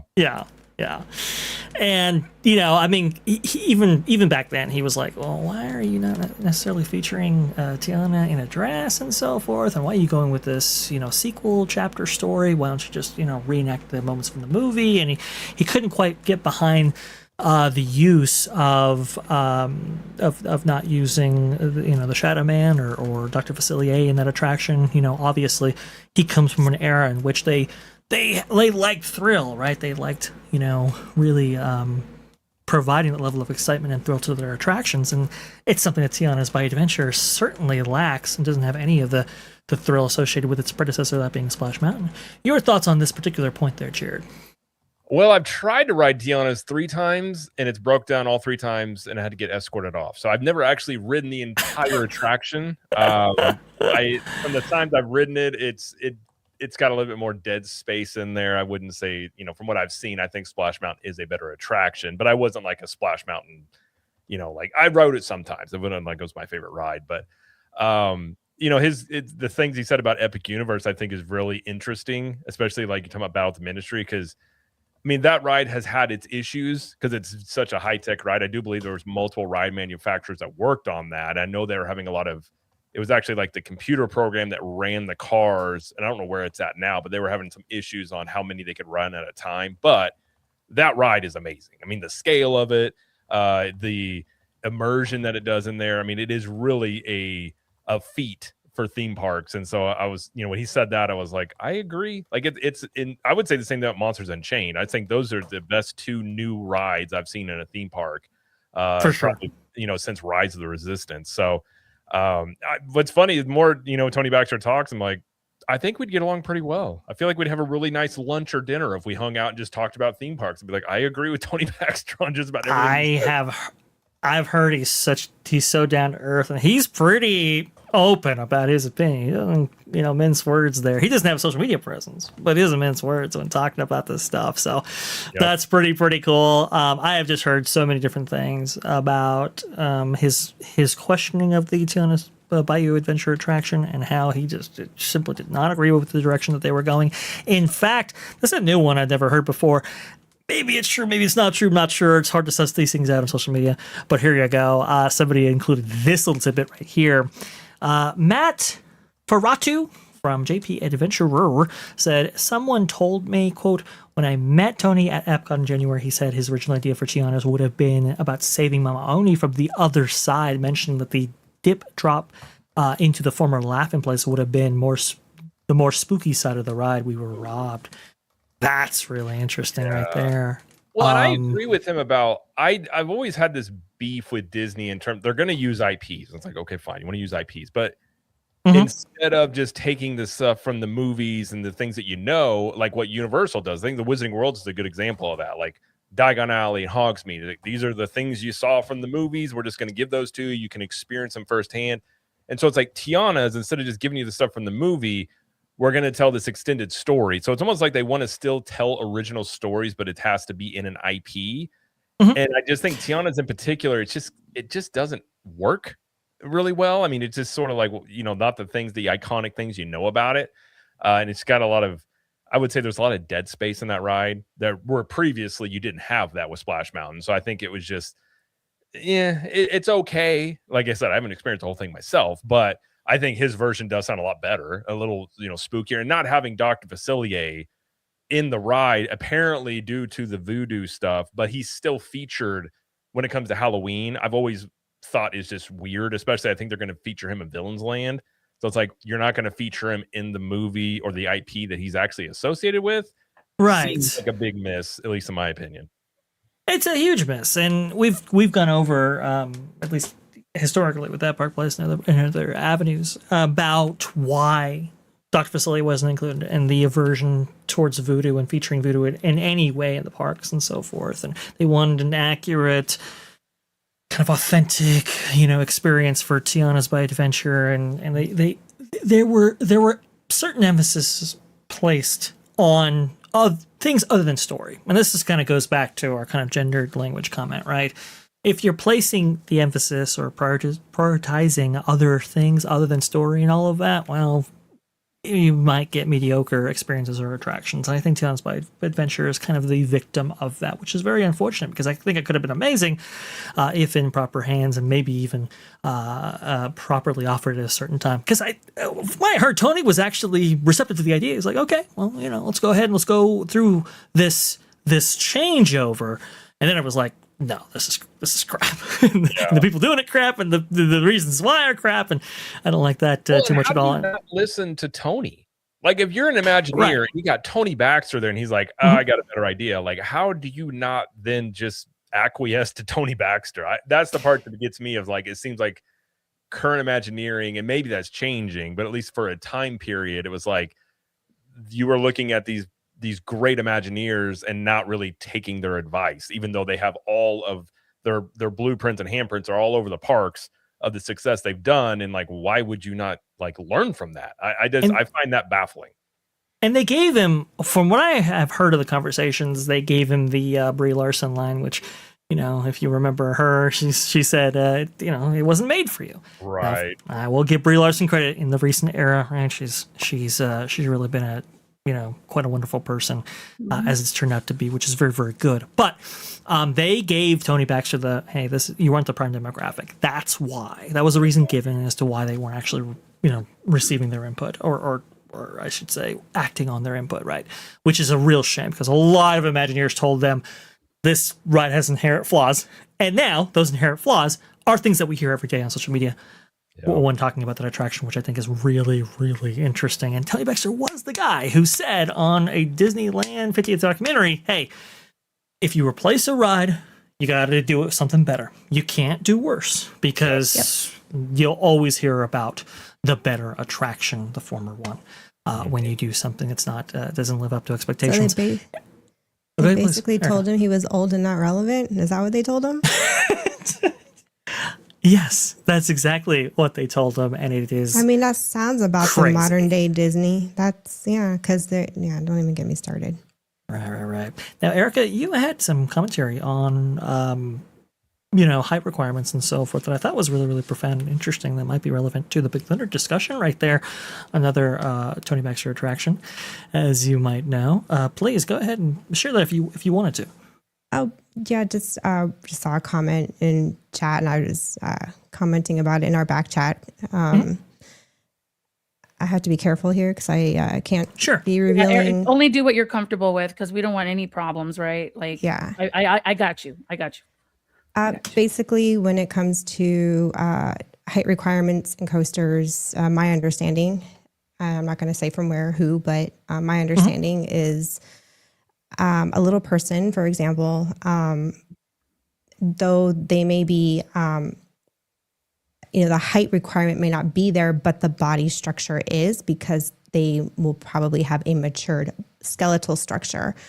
A lot of coasters, what we see and what's advertised to the public with height requirements, we're actually not seeing everything. If we did, it would scare the public and they would never ride a coaster. So employees that are in charge of any coaster at any theme park, they are trained on how to make these decisions. So you have a scenario of a child versus maybe a teenager or an adult that is a little person.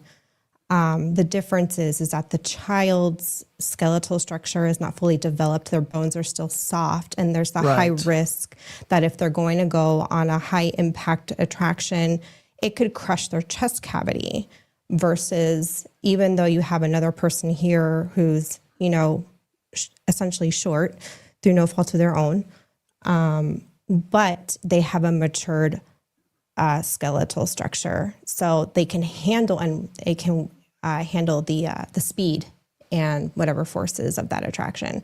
So these are things that you don't really hear about out in the open public, and from what I've been told, that's just the tip of the iceberg. Very well said. Thank you so much for that, Erica. Yeah, that's perfectly said. So there are instances where employees have had to make decisions like giving special permission and approval for a little person to ride an attraction, because the understanding is, oh, well, you're an adult. So that's correct. There's a lot of science, so much science like that goes into coasters that, and it's really getting into the weeds, and they're just not, you can't expect any company, whether theme park or manufacturer, they're just not gonna tell. And for all rides, ladies and gentlemen. Remain seated, please. Permanecer sentados, por favor. Perfectly timed right there. I love all your little theme park clips. Clips, commentary. Listen, people, it's so freaking cute. It's we're out of theme with your channel. I feel like I need a Mickey bar and popcorn. Everyone needs to know. But I do have my Starbucks Mickey. Early in the morning. The coffee is out. Are you guys alive, Jared? Or where's your coffee? Where's your caffeine? Everyone. I had 2 cups and I had a pre-workout. I'm pretty good for the next 3 or 4 hours. You're caffeinated. You're caffeinated. Yeah. Well, the caffeine here is running really low. I mean, Erica, we've been on that Park Place. I mean, what time is it in Germany? It's 10:08 p.m. over here, and this is water. I'm just ladies and gentlemen, for the day. Let's give it up for Erica, because she is up all hours of the day. the caffeine, dearest. Over there at Hanging with Erica and Ref, we actually have to get over to Ron's channel because I know he's just starting right now. We're a little bit late, so please, Erica, go ahead and highlight yourself right there. What you got going on over there at Brood Banter and Hanging with Erica and Raf, please? Yeah, so the channel name is Hanging with Erica and Raf. That's me and my husband, and we are expats, early empty nesters. Have been in Germany for the last technically 12 years. And there's a lot of moving parts behind scenes we can't really discuss right now, but eventually we will be able to let you guys know what's going on. In the meantime, we started live streaming in January on Fridays. We call our live stream Brood Banter. So you bring your coffee, tea, beer, your brew, and we just sit around with friends. And we literally just, Vash, I'm sorry, I'm going to say it. We just sit around and shoot the shit. That's okay. I'll give you this. Talk okay, about just the one anything. It's not really. There's no particular niche. It's just hanging out with friends, having a good time. We just talk about anything and everything under the sun. It's Friday. It's about ending the week, picking up the weekend, and it's about laughing. We've got to laugh in this day and age. So I usually find all kinds of funny articles and clips for us to make fun of and just have a good time. That's very, very cool right there. And there's a few people asking for that link, Erica, if you don't mind. If she's still a mod, can you drop your link in the chat there for everyone?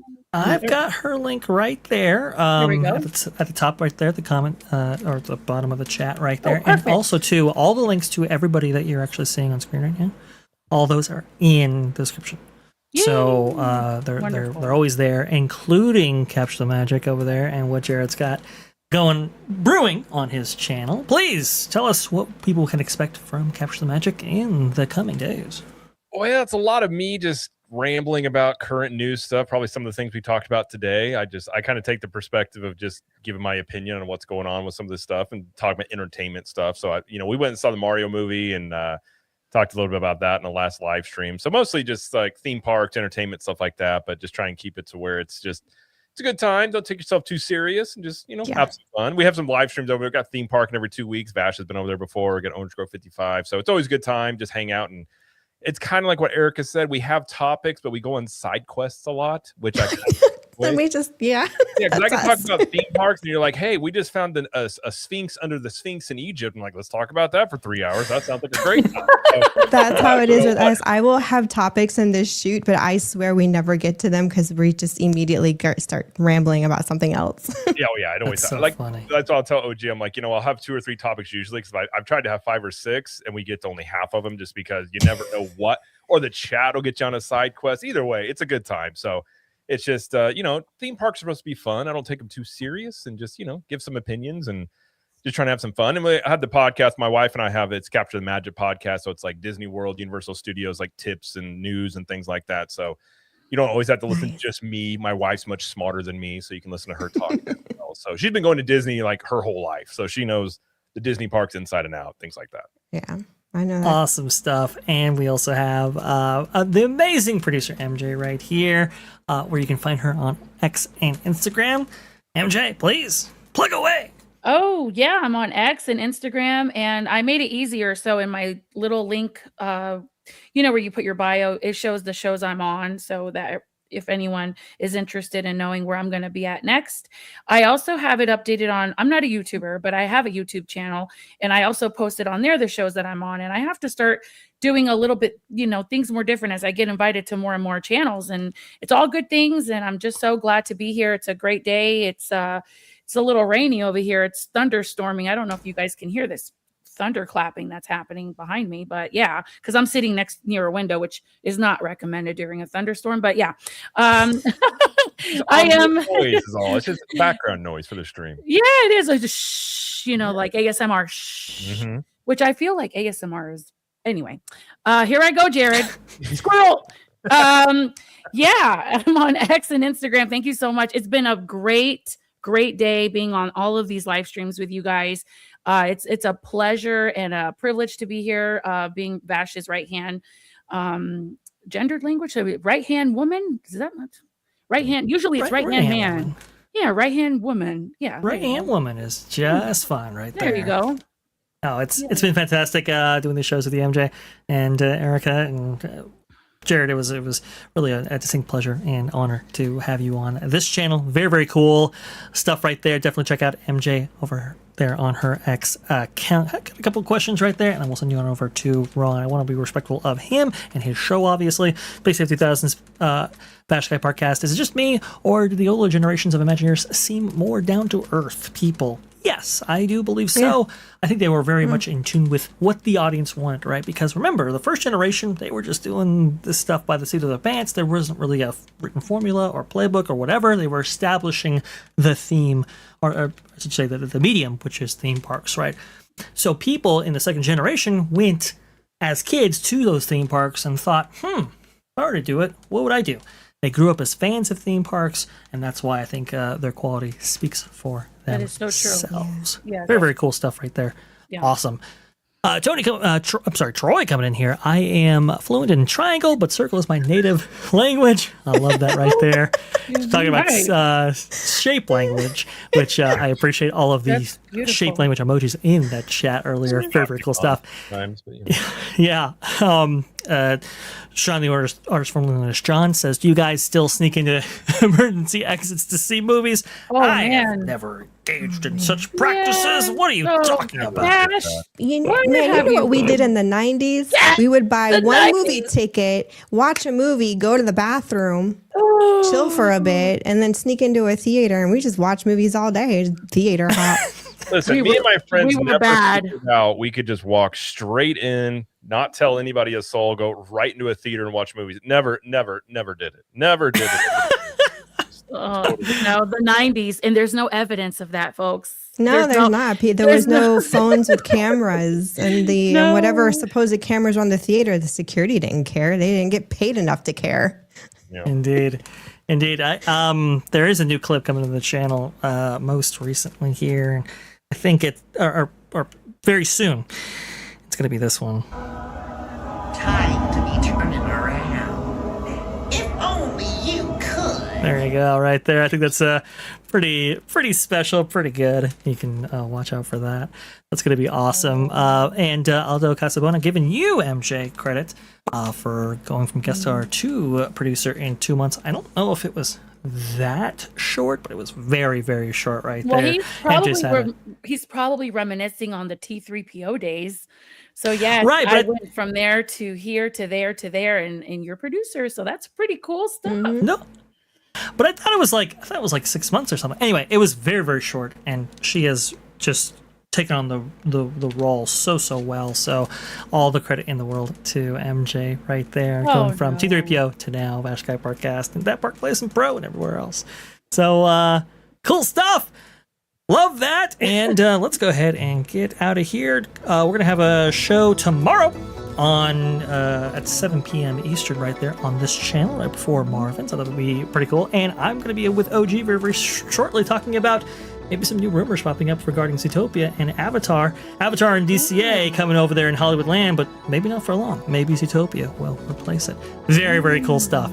Let's go ahead and get you on all out of here. Remember, folks, the sky is the limit.